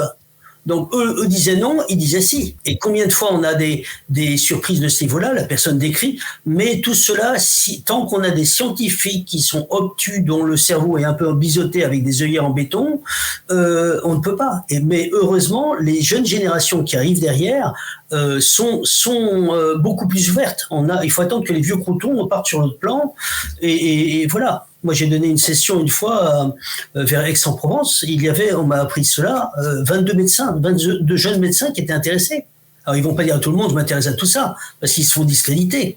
Mais quand même, 22 médecins lors d'une session, ça veut dire qu'il y a quand même une ouverture, mais il y a un blocage et quand même une omerta là-dessus, et ils peuvent pas dire tout ce qu'ils veulent, bien sûr. Il y a le cas de Jean-Pierre Garnier-Mallet, qui est académicien de longue date, et qui a effectivement été stigmatisé, mis à part au sein de l'académie. Mais bien sûr, mais totalement. De multiples reprises. Donc tu parles du scientisme là, parce que la science en soi, elle est neutre. Et effectivement, tous les lobbies, moi je pense que c'est plutôt une puissance financière qui vient féoder. Mais totalement. Là aujourd'hui, avec les lobbies pharmaceutiques, les lobbies de laboratoire et tout, on a baladé les gens dans tous les sens. Sans parler des temps actuels où tout le monde a été trompé. Sachons simplement que l'entreprise Pfizer a je ne sais pas combien de procès sur le dos, a lâché des milliards parce qu'ils ont menti sur des dizaines de médicaments, ont affirmé des choses et maintenant sont en train de dire oui, effectivement on n'a rien vérifié, et tout le monde a suivi ça, et aujourd'hui quand on fait des recherches on s'aperçoit que waouh, c'était pas si clair de ce côté-là. Alors ne rentrons pas dans quelconque analyse, mais aujourd'hui il y a beaucoup de médecins ont été assujettis au pouvoir. Il faut faire attention. Normalement, un avis médical, ça doit être propre, ça doit pas dépendre d'un lobby pharmaceutique ou d'un laboratoire quelconque à coup de milliards ou quoi. Voilà, c'est très important de rester dans une vérité et ne pas partir ni dans un sens pro ou contre ou quoi. Il faut rester toujours dans la voie du milieu, comme dit le Bouddha, la voie du milieu. On n'est pas ni dans ce sens-là, ni dans ce sens-là, ni aucun excès. Et on ne doit pas rentrer dans aucune croisade. Donc ça, c'est important, mais il faut savoir que effectivement beaucoup d'informations sont tenues par les finances, même dans les les fameux présidents américains, que ce soit Eisenhower, il disait méfiez-vous du complexe militaro-industriel. Clinton a dit un jour, il y a une partie du pouvoir d'État pour lequel je n'ai aucunement la main. C'est-à-dire qu'il y a des gens qui tiennent les finances et c'est eux qui tiennent le président. Et si le président ne fait pas ce qu'on lui demande et qu'il veut dire des choses, eh ben, il arrive ce qu'il arrive à Kennedy. Et aujourd'hui, plus de 50 ans, on ne sait toujours rien et on ne saura jamais rien. Parce qu'ils ne veulent pas qu'on le dise. Et même si on dit si, il y a un droit dans 50 ans. Non, là, on a largement dépassé les 50 ans pour Kennedy. On ne le saura pas. Il y a tellement de domaines comme ça, c'est fou quand même, parce que là, on parle de nombreuses connaissances qui sont à la disposition de l'humain, que ce soit dans l'exploration, que ce soit dans la médecine, que ce soit dans les technologies, qui sont complètement verrouillées, chapeautées. Comment est-ce qu'on pourrait envisager, tu vois, sur la notion de la médecine, par exemple, tu dis, mais comment est-ce qu'on peut l'enlever, ce plafond? Parce que c'est plafonné, tu disais toi-même, les médecins sont là en conférence, mais il y a quand même cette... Oui, mais c'est en train de bouger. C'est en train de bouger à l'échelle d'une vie. À l'échelle d'une vie, on a fait un saut quantique. Aujourd'hui, la science est totalement par terre parce que les vieux scientifiques français, ceux qui avaient donné les règles, tout est en train d'exploser à tout niveau. Pourquoi ? Parce qu'on est en train de se rendre compte que le quantique a tout renversé. Tout ce qui a été affirmé est totalement au-delà d'eux. On voit au niveau des cellules, au niveau quantique, on bouge une cellule là et de l'autre côté là-bas, elle bouge. On se dit waouh, il n'y a même pas eu de déplacement, mais tac tac. Donc tout est en lien. Et donc beaucoup de paramètres quantiques vont remettre les choses en place. Le quantique prouve même les facultés. Donc il faut savoir les facultés psychiques et spirituelles. Donc il y a un retournement de la science, mais le problème c'est que notre petite science en France est totalement assujettie à la science américaine. On est totalement assujettie. Dès qu'ils nous disent quelque chose, hop, on baisse la tête. C'est ce qui s'est passé pour même des informations au niveau de la santé. On était dépendant de gens qui étaient aux États-Unis. Et donc, il fallait prendre ces directives-là et c'est terrible. On devrait être dépendant que de notre conscience et de notre niveau de connaissance, etc. Donc, il faut savoir que les choses avancent et je vois par rapport à mon propre éditeur, c'est qu'ils ont été les premiers à parler du yoga. Et quand ils ont parlé du yoga il y a 40 ans à peu près ou un peu plus, le yoga arrivait en France, vous savez ce qu'ils avaient autour de chez eux, qui les surveillait, la DGSE, la surveillance du territoire français en disant c'est peut-être une secte, etc. Pas autre chose vous avez ça. Alors que maintenant tu vois du yoga, on en parle partout. Bon, ça fait parfois barrer pour certains qui vont machin. Ok, mais malgré tout, il y a du yoga. La plupart des yogas sont bien. Et donc c'est super, ça aide de plus en plus de monde. Mais ils sont encore en train d'attaquer l'ostéopathie, ils sont en train d'attaquer l'homéopathie. L'herboristerie a été attaquée aussi. Ceux qui veulent être herboristes, maintenant il faut ici non pas une généalogie ou une hiérarchie de parents là-dedans. On essaie de leur enlever leur magasin, quoi. C'est terrible. Donc il y a une attaque vraiment sur tous les fronts. Mais on a l'impression qu'il y a deux mondes qui sont en train de se dessiner. Totalement, ça fait ça, effectivement. Donc la vérité prend peut-être l'escalier, mais elle finit toujours par arriver quand même. C'est ça la bonne nouvelle. Oui, mais malgré toutes les tentatives, on le voit, et puis nous aussi, modestement à notre niveau avec Rudy, avec la plateforme, avec Thomas aussi, on met en ligne justement, on offre cette présentation de toutes ces thérapies dites alternatives. Le but, ça serait bien qu'on enlève ce mot alternatif aussi. Alors il faut savoir que on croit maîtriser la chose, mais il n'y a pas une science officielle. Il y a une science officielle, mais on ne nous montre pas tout.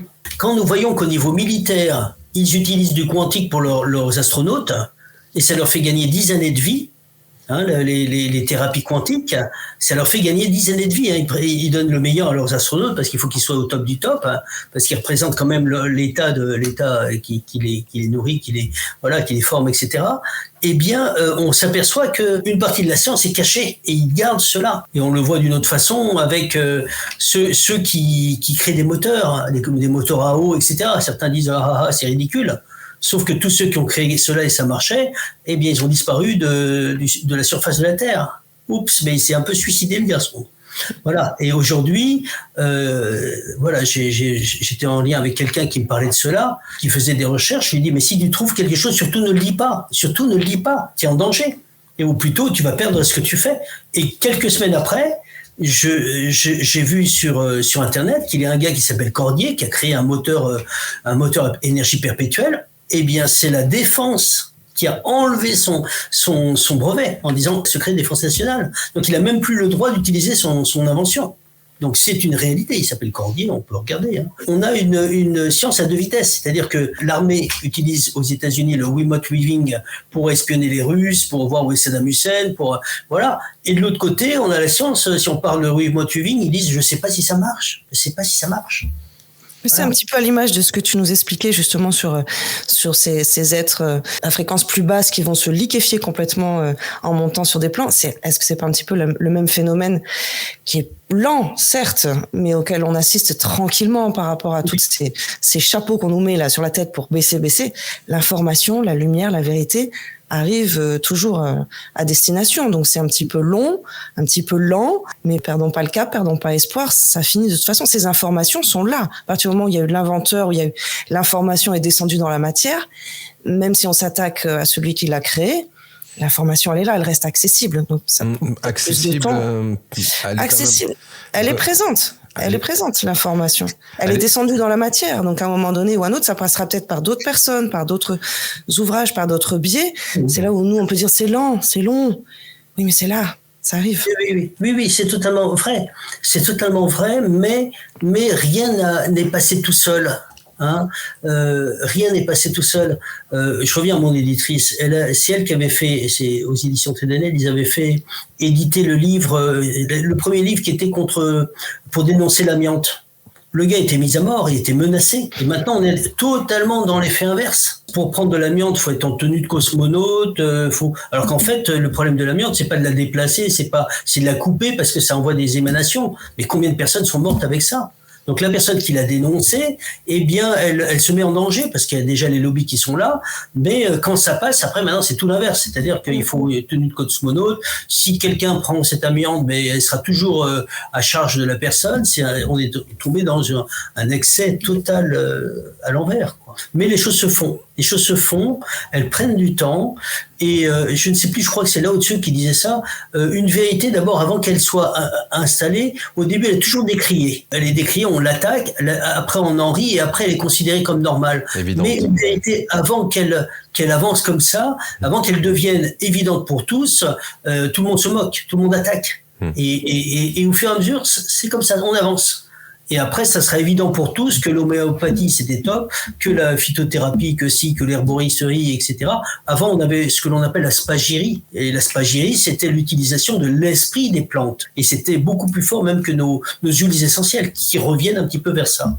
Mais voilà, il y a des choses qui sont là depuis que le monde est monde. C'est pas parce qu'on considère que notre petite science vient de naître qu'elle sait déjà tout. Il faut le savoir. Le chemin est long et fastidieux. Bon, pour le moment, moi, j'apprécie votre positivité et puis je vous rejoins. Même si pour les gueux et pour la plèbe, ça sera l'industrie pharmaco-chimique pour le moment et les énergies fossiles et non renouvelables, hein, parce que effectivement, tout ce qui est licence, brevet, on en parlait avec Pam de Thierry R&D, c'est souvent mis. De toute manière, pour avoir une licence ou un brevet, les moyens financiers, c'est très compliqué. Pour ne pas se le faire voler par la suite, c'est très compliqué. Et si on dérange davantage, on a des tueurs à gages qui peuvent venir effectivement interférer sur notre chemin ou des énergies plutôt négatives. Alors, c'est pas pour envoyer ou propager de la peur, mais c'est une réalité. Et énormément de scientifiques ont subi les affres de ce phénomène. Donc, bon, c'est pas... Et attends, parce que là, Et on va rajouter ce qu'on a dit au tout début de l'émission, ce constat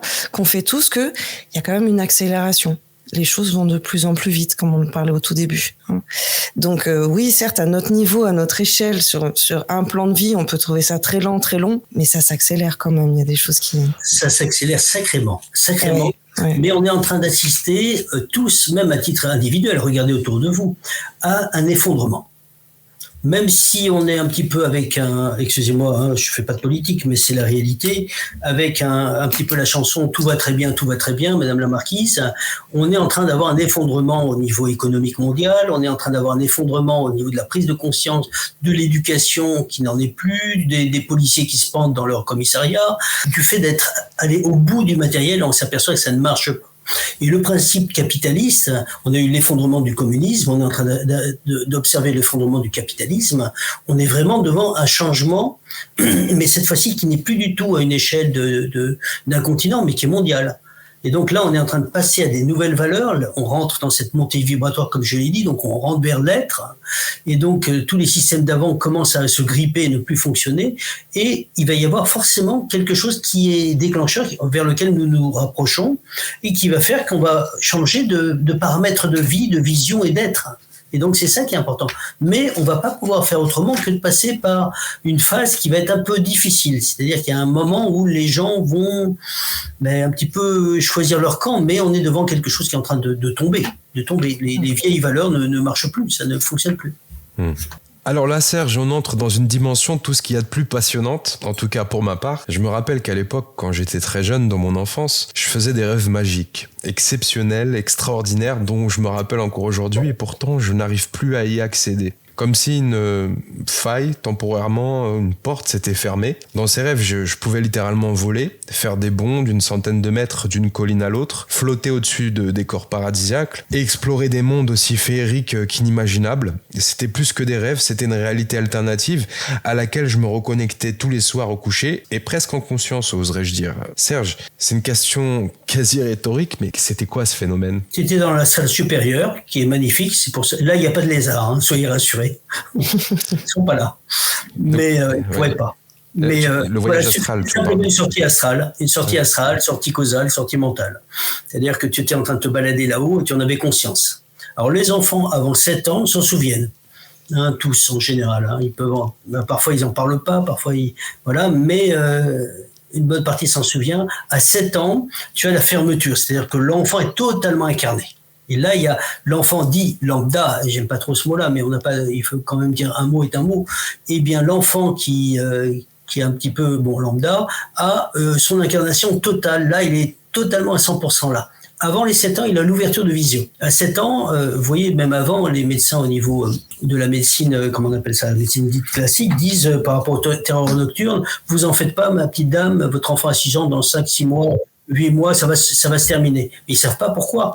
Et en réalité, le pourquoi n'est pas du tout au niveau médical. C'est qu'à 7 ans, il n'y a plus pour la plupart des enfants ces terreurs parce qu'ils ne voient plus l'invisible, ils ne voient plus l'être qui traîne dans sa chambre, qui flotte sur le côté. Alors que d'autres enfants, les indigos, cristal, arc-en-ciel stellaire, verront ça toute leur vie. Donc parfois, il faut mettre ces facultés un peu de côté ou leur expliquer ou les aider à nettoyer leur chambre. Mais sinon, ça devient un calvaire pour ces petits-enfants qui voient l'invisible et parfois l'invisible un peu casse-pied dans leur chambre, surtout au moment de dormir. Et d'autant plus avec des parents qui leur disent ça n'existe pas. C'est que dans ta tête. C'est le pire pour eux. Parce qu'ils arrivent pour aider, ils arrivent pour que quand ils vont être adultes, ils vont se déployer. Si les parents ne suivent pas, ça peut être terrible pour l'enfant. Moi, j'ai entendu même des histoires d'enfants qui étaient même prêts à repartir là-haut. C'est-à-dire en disant, je suis venu pour rien. Puisque même mes parents ne me suivent pas. Et donc, ils sont pas reconnus ils sont emmenés chez le psychiatre. C'est terrible. Et toi, le voyage astral, c'est une des pratiques que tu accompagnes et que tu prodigues à énormément de gens depuis plusieurs années, même plusieurs décennies. Ça a été une de tes thématiques phares, d'ailleurs. C'est pour ça que je voulais t'en parler. Alors, le voyage astral, attention, il y a plusieurs types de voyages astro. J'ai étudié toutes les techniques françaises, américaines, anglaises il y a des dizaines d'années. Et à un certain moment, quand je suis arrivé chez Raymond Réan, déjà, la technique dite classique paralyse le corps. Il faut savoir que le corps est totalement paralysé et on ne peut pas sortir assis, parce que sinon la tête peut sortir du fauteuil et tomber la tête la première contre le carrelage et le corps devient qu'un bout de viande. Donc on n'a même plus conscience du corps. Donc s'il tombe, il peut se blesser ou quoi. Donc il faut être allongé, il faut être couvert parce que quand on passe dans les états alpha, theta, et le corps perd 1 ou 2 degrés, il faut le savoir. Mais quand je vois des gens qui sont vraiment doués, c'est-à-dire qu'ils bossent, il faut pour sortir astralement avec la technique classique, je parle, de la sortie avec la visualisation que l'on sort, etc. Eh bien, si une personne sort 4 fois en conscience dans une année, c'est une chance immense. C'est rarissime. C'est-à-dire que la personne est très courageuse et qu'elle a eu des aides là-dessus, quoi, et qu'elle est bien ajustée par rapport à ça, et très courageuse parce qu'il faut tenir la pression du jour avec notre travail, parce qu'il faut vivre quand on a des enfants, quand on a une construction, quand on a des soucis, il faut être là, mais la nuit aussi travailler. Et parfois, il faut garder cette pression. Il faut penser au voyage astral, même quand on travaille. Donc ça demande un truc qui, aujourd'hui, est quasiment impossible. La personne ne pense qu'à ça, même si elle ne le montre pas. C'est ce que je faisais. Et après, bon, personnellement, j'ai eu 3 enfants, une maison à construire. Je pouvais plus. Je faisais des arts martiaux. Et à un certain moment, j'étais tellement épuisé que je faisais mon kata à l'envers. Et donc, je me suis dit, oh là, c'est pas possible. Il va falloir que je débraye sur certaines choses. Et donc, ça, c'est une chose. Donc la sortie astrale classique, tout le monde la veut. Mais c'est comme l'Arlésienne. Qui réussit? Alors, il y a effectivement un gars qui s'appelle, je crois que c'est Nicolas Fraisse, hein, il y a eu un livre qui est sorti là-dessus, alors c'est un cas particulier. Il y a des cas rares où il y a des gens qui sont débrayés à vie, quoi. Et depuis toujours, il fait ça et il sera toujours comme ça. Mais effectivement, c'est un phare sur cet axe-là. L'autre chose qu'il y a, et donc ça a permis au niveau de la science d'avancer un petit peu. Il y a un très bon livre, Voyage aux confins de la science, de Sylvie Terolaz, etc. Et un autre auteur, Olivier Fraisse, le cas Olivier Fraisse, qui a fait bouger un peu la science, qui montre que la conscience peut être délocalisée. Ça, c'est important. Aux éditions Très Daniel, je vais sans faire de pub. Et donc, mais par contre, pour la sortie astrale, je le dis, pour avoir pratiqué l'autre technique, ça a été très difficile. Et j'ai dû arrêter parce que c'était pas possible. Quand j'ai rencontré Raymond Réan nous a parlé de choses très curieuses. Et quand il parlait, je disais, mais c'est pas possible, qu'est-ce qu'il raconte, quoi? Je ne comprends pas. À chaque fois qu'il me disait, j'ai eu une séance complète où il parlait du voyage astral, il disait une chose, j'avais 3 auteurs de scientifiques reconnus au niveau mondial qui disaient l'inverse. Et je me suis dit, mais qu'est-ce qu'il raconte? Et je me suis dit, il a l'air d'être sincère. Je ne crois pas qu'il mente ou qu'il se trompe. Et par contre, lui, il parlait de nous. Il parlait pas des autres qui sont très forts, qui ont vécu ça, comme beaucoup d'auteurs qui disent des choses ou qui, eux, ont une chance, ils sont débrayés depuis toujours. Ils donnent des clés, mais avant d'atteindre ça, il y a un chemin qu'on ne sait même pas la profondeur et la longueur du chemin. Il parlait de nous en disant, on va faire ça. Et je me suis dit, et j'étais en opposition. Dès qu'il disait quelque chose, j'avais une opposition de tout ce que j'avais lu. Et j'avais lu plus de 50 techniques, ou je sais plus si c'est 50 ou plus, parce que j'étais que là-dedans. Et à un certain moment, je me suis dit, mes connaissances, je vais les prendre et je vais les mettre de côté. Ça ne m'intéresse pas. Vraiment, j'avais envie de jouer. Et il m'a donné envie de jouer. Et il s'est passé un phénomène, c'est que même chez cet être-là, il y avait des personnes comme ça qui sont venues en cours, et je voyais ce garçon qui disait, moi je veux que le voyage astral, point. C'était mon cas aussi, moi aussi je voulais le voyage astral. Et Raymond Réan nous proposait aussi la clairvoyance, ceci, cela. Ça m'intéressait pas, mais je me suis dit, bon, pourquoi pas. Et bon, pourquoi pas, mais ça m'intéressait pas tant que ça. Et cet être-là, s'il avait un petit peu attendu, il restait figé, je veux le voyage astral, point, et comme si tu me le donnes et je le tire, c'est pas comme ça que ça marche en fait. Et donc, ce qui s'est passé, c'est que quelques semaines après, Raymond Réan nous a dit, on va sortir de notre corps. Et à ma droite, il y avait Jérôme Bourgine qui a écrit Le voyage astral aux éditions du Rocher et qui disait, je lance mon livre que quand je sortirai. Sauf que quand il est sorti, lui c'est un clairaudient, donc il a pas vu.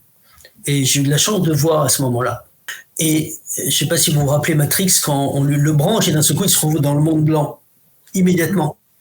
Eh bien, j'ai vécu exactement la même chose. Et là, d'un seul coup, on est là, il dit, bon, on sort, et attention, on sortait assis, on sort assis. Et je me suis dit, mais c'est quoi cette sortie, etc. Bon, après, j'ai dit, allez, je lâche tout, lui, il parle de nous, et ça me faisait frétiller mon enfant intérieur en disant, qu'est-ce que j'aimerais bien. Et donc, allez, 2 secondes après, clac, je me trouve où? Alors, vous allez me croire ou ne pas me croire, vous faites ce que vous voulez, mais je vous assure sur tout ce que j'ai de plus cher que c'est vrai, il y avait l'antenne de la Tour Eiffel, et on volait comme ça.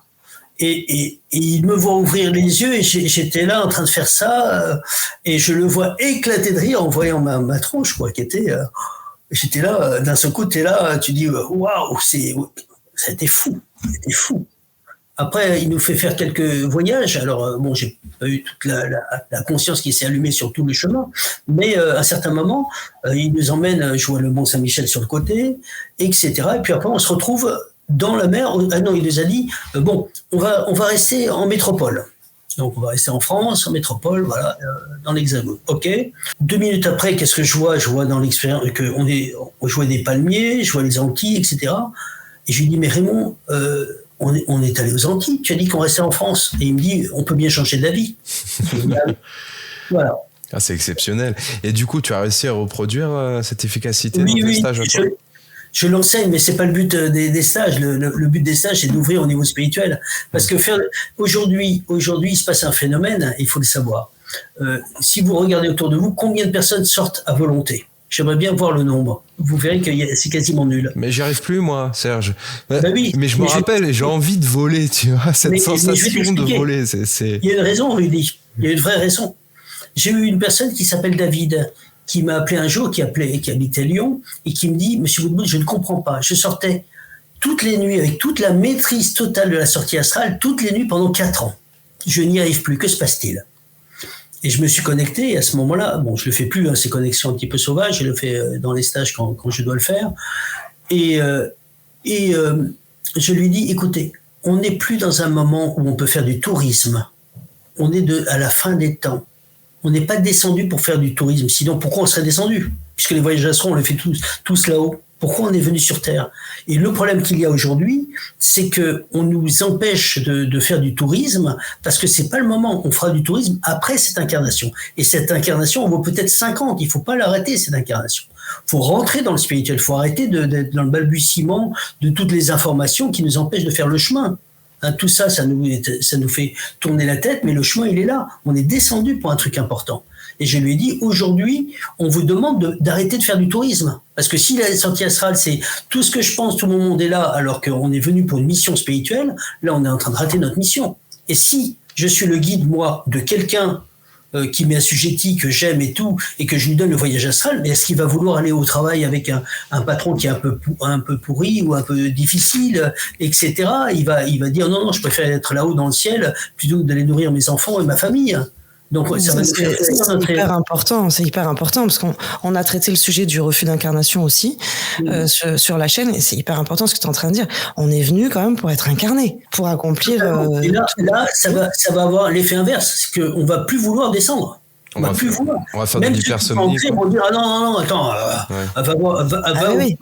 sors de ton lit à 7h du matin ou 6h du matin, va bosser avec des gens qui avec une énergie dégueulasse. Il dit non, je préfère être là-haut et faire un flot. Eh oui, on est bien là-haut, mais on est venu ici. Mais sinon il n'y a aucune raison qu'on soit là. C'est ici que nous évoluons. Et donc j'avais dit à cette personne, David, je lui ai dit, à moins que vous ayez trouvé un moyen pour aider les autres à travers la sortie astrale, mais là pour l'instant, peut-être qu'on vous bloque par rapport à ça parce qu'on veut que vous arrêtiez de faire de votre sortie astrale le centre de votre vie. Le centre de notre vie, c'est on est là pour aider, on est là pour grandir au niveau spirituel, de nous connecter et de nous déployer. Après, quand on remontera, on aura 10 000 ans ou 100 000 ans ou 1 million d'années pour faire des tours dans tous les sens. Mais la sortie astrale, gardons-le pour plus tard. Là, pour l'instant, on est là. J'avais une question pour toi sur le plan technique. Tu sais, il y a des croyances aussi autour de la nuit. Alors peut-être pas en conscience, mais certaines croyances disent que de toute façon, tous les êtres humains, toutes les nuits, procèdent à ces voyages, mais sans en avoir la conscience. C'est quoi ton point de vue là-dessus, ou tes expériences plutôt? C'est vrai, mais pas toutes les nuits. Non, faut comprendre que les choses sont plus nuancées que cela. Parfois, le corps astral se déboîte normalement et on l'appelle le corps de rêve ou le corps émotionnel ou le corps éthéré, le corps d'air, etc., le double, le véhicule, etc. Et lui, il va dans les mondes, il va se balader, il a aussi son intelligence. Parfois, il ne va pas très loin, il se déboîte un tout petit peu. Et même quelqu'un d'autre dans l'astral peut même voir les rêves et la personne fait des rêves et fait des rêves, mais ne les vit pas, il n'est pas en train de se balader. Le corps est là. Et quelqu'un dans la salle peut se connecter à lui et voir ce qu'il est en train de rêver, comme s'il avait une bulle de rêve autour. Donc c'est une sortie astrale, c'est un déblocage. Mais effectivement, ceux qui disent je ne rêve pas, non, ils sortent de leur corps et le corps astral a besoin aussi de prendre de l'air, de revenir dans sa famille spirituelle, de revenir. Mais on a aussi une comment on appelle ça, une perte de mémoire parce que heureusement. Si on sait que notre maison est là-haut, qu'on a notre famille qui nous aime là-haut et qu'on descend en bas et que c'est pas pas très facile avec notre famille terrestre, eh bien on va pleurer. On va pleurer tous les jours. On va dire je veux remonter. On va tous être en train de dire je veux remonter. On fait tous une révolution intérieure. Mais heureusement qu'on nous enlève un petit peu la mémoire de ce qui est beau. Sinon on va pas vouloir être là. Mais pas du tout. Même s'il fait beau, que c'est l'été, que c'est ce que l'on veut. Mais effectivement, il y a la perte de mémoire chez beaucoup je me souviens pas de mes rêves. De plus, il faut savoir, juste pour terminer, Rudy, c'est que les rêves et ce qui est un voyage astral va rentrer dans un entonnoir. Et dans cet entonnoir, le cerveau va déjà enlever tout ce qui est complexe comme image complexe, parce que tout ce qui est les survols de ville, si vous vous rappelez même de vos rêves, puisque la plupart ce sont des sorties, c'est vrai, eh bien vous verrez que le survol des villes, vous ne l'avez pas dans votre tête, dans votre mémoire. Pourquoi ? Parce que c'est trop complexe pour le cerveau, donc il enlève. Et donc, il va enlever d'autres choses. Si vous avez oublié d'aller faire pipi avant d'aller dormir, excusez-moi le terme, eh bien, vous allez chercher des toilettes pendant toute la nuit. Et voilà. Et vous n'allez pas les trouver, ou vous les trouverez, ils sont trop sales, vous dites, c'est impossible, etc. Ou vous devez faire pipi devant tout le monde, donc ça ne sera pas fait. Et donc, l'esprit va continuer la problématique physiologique du corps. Vous avez encore d'autres choses qui entrent en ligne de compte. Vous avez un souci sur ça, l'esprit va dire tiens, il faut que tu t'occupes de ça. Et il y a beaucoup de choses. Les gens pensent à vous, donc ils vont aussi vous donner des infos dans votre rêve qui vont un peu influencer. Et le résultat fait que, en plus, on a parlé du corps physique et du corps astral, on n'a pas parlé du corps mental, on n'a pas parlé du corps causal qui peuvent aussi se déboîter. Et quand tout ce monde-là arrive dans la mémoire du cerveau qui en a enlevé une partie, il reste plus du tout la conscience de tout. Et de plus, nous sommes en conscience de rêve souvent. C'est-à-dire que c'est une sortie astrale, sauf qu'il y a un voile d'illusion qui va faire que ça va piéger la réalité. Et je prends souvent le cas de Sylvain Muldoul, dans ce cas-là, qui, je faisais cette technique qui n'existe plus maintenant, heureusement, parce que c'était des techniques hyper hard au départ. Non, c'est beaucoup plus soft. La technique de la soif, on se couche avec un besoin de boire qui est terrible. Et toute la nuit, le corps astral va chercher à boire. Et donc, qu'est-ce qu'il voit, lui ? Il voit un lac dans son rêve, et il voit un lac, il court vers ce lac pour mettre la tête dedans, tellement il crève de soif. Et à un certain moment arrive au-dessus de lui une colombe et qui lui touche la tête. Et d'un seul coup, il a la réalité qui se déchire. Et il voit la réalité. Là, il est en sortie astrale. Et là, il voit quoi ? Qu'il est avec son corps astral en train d'essayer de récupérer la goutte d'eau qui tombe du robinet de la cuisine. Alors que dans sa mémoire de la conscience de rêve, il voyait le lac. Et moi-même, en voyant ça dans son livre, je me suis dit, tiens, je vois en clairvoyance, qu'est-ce que c'est que ce truc qui est arrivé sur sa tête, hein ? Et j'ai vu un être de lumière qui était là, qui voyait un pauvre Pékin avec une technique merdique, qui essayait de boire pour essayer et qui s'est dit, je vais lui donner un coup de main. Et le petit coup de main, c'est apparu comme une colombe qui s'est posée, mais c'était pas une colombe, c'était l'être qui l'a aidé. Mais sinon, il serait pas devenu ce qu'il est devenu. Voilà. Et le sujet est passionnant. Encore une fois, le voyage astral aussi, c'était une des thématiques qui me tenait à cœur en t'invitant, parce que t'es quand même un pilier en la matière. Et voilà, je voulais venir aux psychotropes et aux psychédéliques, parce que il y a quelques années de ça, c'est plus le cas maintenant, et je fumais du cannabis de manière régulière. Non pas occasionnelle, mais vraiment régulière.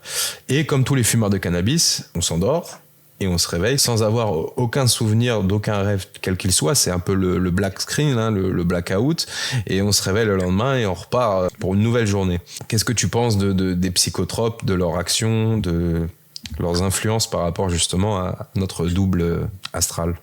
Je pense qu'il faut éviter. Il faut éviter parce que ça déforme le double astral. Et pour moi, si tu me permets, Rudy, c'est une des portes du bas. Dès qu'on commence à rentrer dans des choses comme ça, je le vois, hein, je reçois des appels de gens qui sont en hôpital psy, qui ont commencé par là, et certains sont malheureusement jusqu'à maintenant, je touche du bois pour eux, ils sont irrécupérables pour l'instant. Ils sont totalement piégés, le bas astral en a profité de cette brèche pour les posséder. Et aujourd'hui, il y en a quelques-uns qui sont en hôpital psy. Heureusement que beaucoup en sont sortis, mais c'est pas le cas de tous, bien sûr, mais c'est pas la bonne voie. C'est pas la bonne voie. Il faut pas prendre des cannes. Vous voyez, même sans prendre des psychotropes, les plantes telles que l'ayahuasca ou quoi, qui est dite une plante initiatique, oui. Mais pourquoi le corps la rejette par en haut et par en bas ? Pourquoi ? Parce que c'est quelque part, c'est initiatique, oui. C'est violent. Mais c'est un poison pour le corps quand même, quelque part. C'est pas très bon, sinon le corps l'absorberait, le garderait. Là, il le rejette des deux côtés.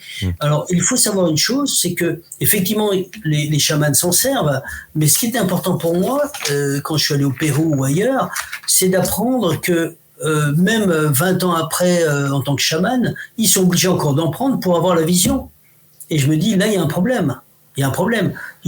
Pour moi, si ce sont des plantes qui sont ouvrantes, pour que ça soit intéressant, il faut que ça nous ouvre et qu'après on passe à la suite et pas on est obligé d'en prendre à chaque fois tout le temps pour voir. Là, on a une béquille, et c'est pas bon de marcher avec une béquille. Vos propres muscles vont fondre. Et toutes les techniques qui sont complémentaires ou associatives, où on est obligé de prendre ça pour arriver à ça, on n'y est pas. Et pour moi, dans le sens que si nous savons au niveau spirituel que tout cela est réel, pourquoi demander une ouverture de fenêtre ? Si on veut être ouvert et qu'ils veulent là-haut nous ouvrir, on l'aura. Mais si on sait au fond de nous-mêmes que tout cela est vrai, pourquoi l'ouvrir ? Pourquoi ? C'est un petit peu un manque de foi de dire je veux voir. Mais oui, mais tu vas voir déjà, tu viens de ces mondes-là. Tu vas y retourner, attends un petit peu. Oui, puis on n'ouvre pas les bonnes portes, comme tu disais initialement. Oui, on laisse des brèches au bas astral. On laisse des brèches. Parce que parfois, l'intention n'est pas forcément une intention spirituelle quand on prend ces choses-là. En plus de cela, ça va faire des brèches dans le corps astral, ça va parfois déformer le corps astral, et ça va faire baisser la vibration. Et à ce moment-là, on se fait attraper par le bas, évidemment. Effectivement, c'est un petit message qu'on passe aux plus jeunes qui nous écoutent. Pour ma part, dès que j'ai arrêté, je me suis remis à rêver. Et c'était comme une redécouverte, voilà, effectivement, parce que après plus d'une décennie à fumer et à ne pas rêver, tout simplement, quand on se remet à rêver à nouveau, c'est magique quelque part, même si on retrouve pas cette sensation. Alors, je l'ai jamais retrouvé, cette sensation de pouvoir voyager, de pouvoir faire ces fameux bonds de 100 mètres d'une colline à l'autre, d'une montagne à l'autre. Je suis rassuré que tu feras des bonds de plus grands. Attends un petit peu de passer cette incarnation. On est venu pour aider. On est venu pour un gros rendez-vous, là. Oui.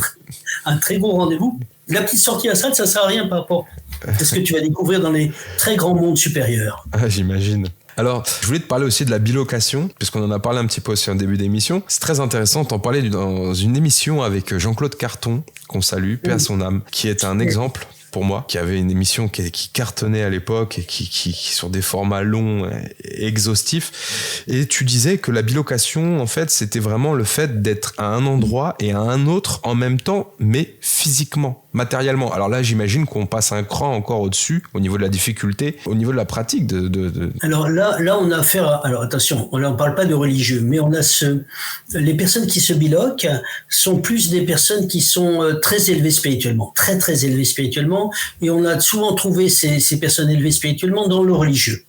On a un Padre Pio, on a un François d'Assise, on a une Marie-Aimée de Malestroit, la plus proche de nous. Les plus proches, ce sont Padre Pio et Marie-Aimée de Malestroit.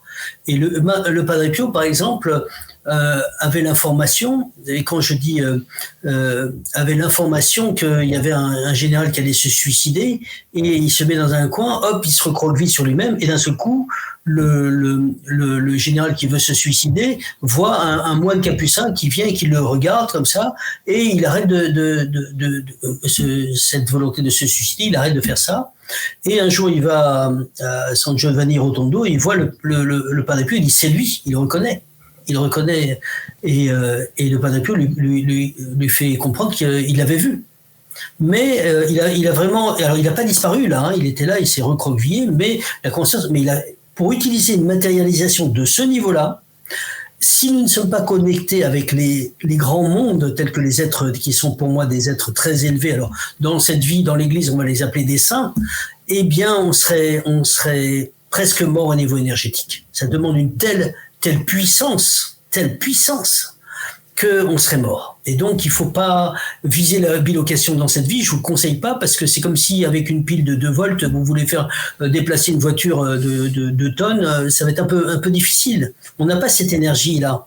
Hein, c'est important. Je vous donne un autre exemple tout parallèle pour ne pas perdre trop de temps avec les facultés qui sont intéressantes, mais qu'intéressantes. La faculté de télékinésie ou de psychokinésie, de déplacer un objet. Raymond nous racontait cette histoire, c'est qu'il y avait un de ses élèves qui avait commencé ça, il déplaçait une allumette, puis après une boîte d'allumettes, puis après hop, un objet, puis après il déplaçait un fauteuil. Et il disait, vous savez ce qui lui est arrivé ? Et on lui dit non, mais il est mort. Pourquoi il est mort ? Parce qu'il prenait sur son vital. Il faut faire attention, on n'a pas tant d'énergie ça, on a l'énergie pour un corps, on n'est pas là pour déplacer les bagnoles. Alors donc ça c'est important, et donc c'est important de ne pas perdre trop de temps ces facultés-là, et ça prouve à la science que l'esprit a une action sur la matière, mais ils l'ont déjà enregistré 10 000 fois, et ils veulent pas le voir, bon ben ça c'est autre chose, mais inutile de reprouver. Comme je vous ai dit, Raymond Réan a prouvé pendant 20 ans cette réalité, les scientifiques ont avalisé tout, ça passe à l'as. S'il y a 10 milliards de personnes qui donnent des preuves, mais personne ne veut les voir, c'est pas grave. On n'est pas dépendant de petits scientifiques, alors que l'armée s'en sert tous les jours.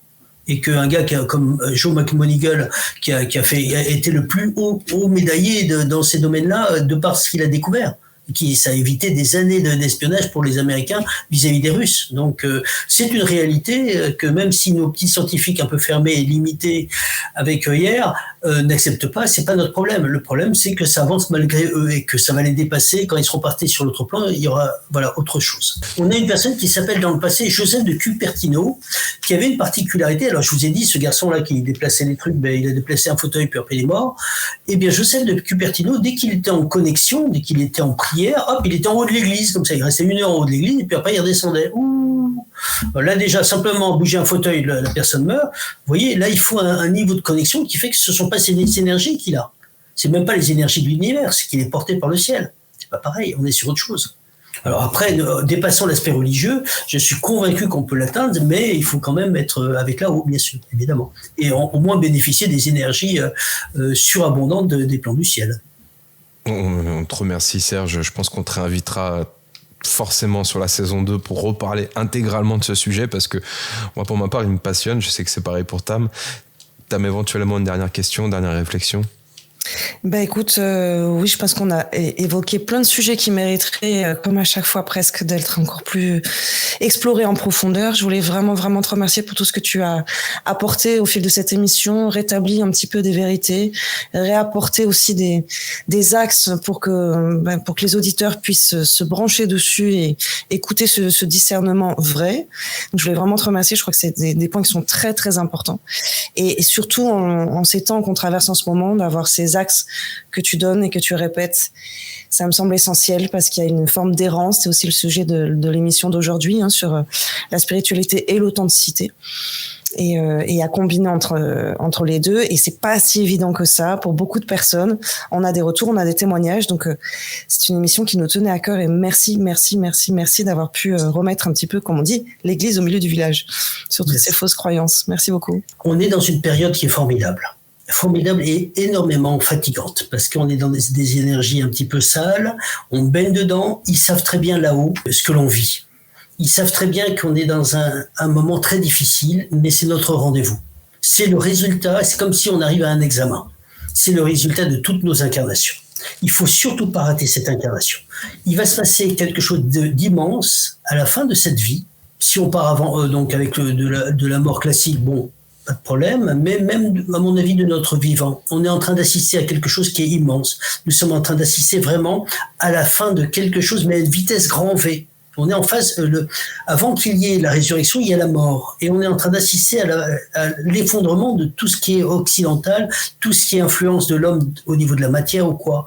Alors, faut pas être à chercher les prophéties de fin des temps. On arrive à cette période où tous les rendez-vous ont été donnés. C'est pas par hasard qu'on entend l'histoire de la prophétie des papes en disant c'est le dernier pape, puis après il va se passer ça. Voilà, c'est pas. Vous avez toutes sortes de voyants qui ont été des super voyants, des Baba Vanga qui disent là on arrive à la période machin, voilà, on est dans ce grand rendez-vous. Par contre, il est important de ne pas marcher seul, d'être avec là-haut, d'être un petit peu, je vous ai dit la prière c'est pas rien, c'est être connecté avec là-haut, de marcher avec là-haut, parce que ceux qui sont pas accrochés avec les plans de lumière et qui se perdent avec toutes sortes d'élucubrations vont se retrouver perdus et vous allez les voir tomber comme des mouches dans le doute en disant oui je sais pas si j'existe ou quoi. Et il faut vraiment garder le cap, parce que ce qui va arriver après est immense, parce que là on est vraiment après la descente qu'on est en train de vivre, on va continuer de descendre bien sûr un petit peu, il va y avoir toutes sortes de colère. Ne rentrons pas dans la colère, faisons surtout très attention à notre état vibratoire, de le garder très élevé malgré ce qui se passe.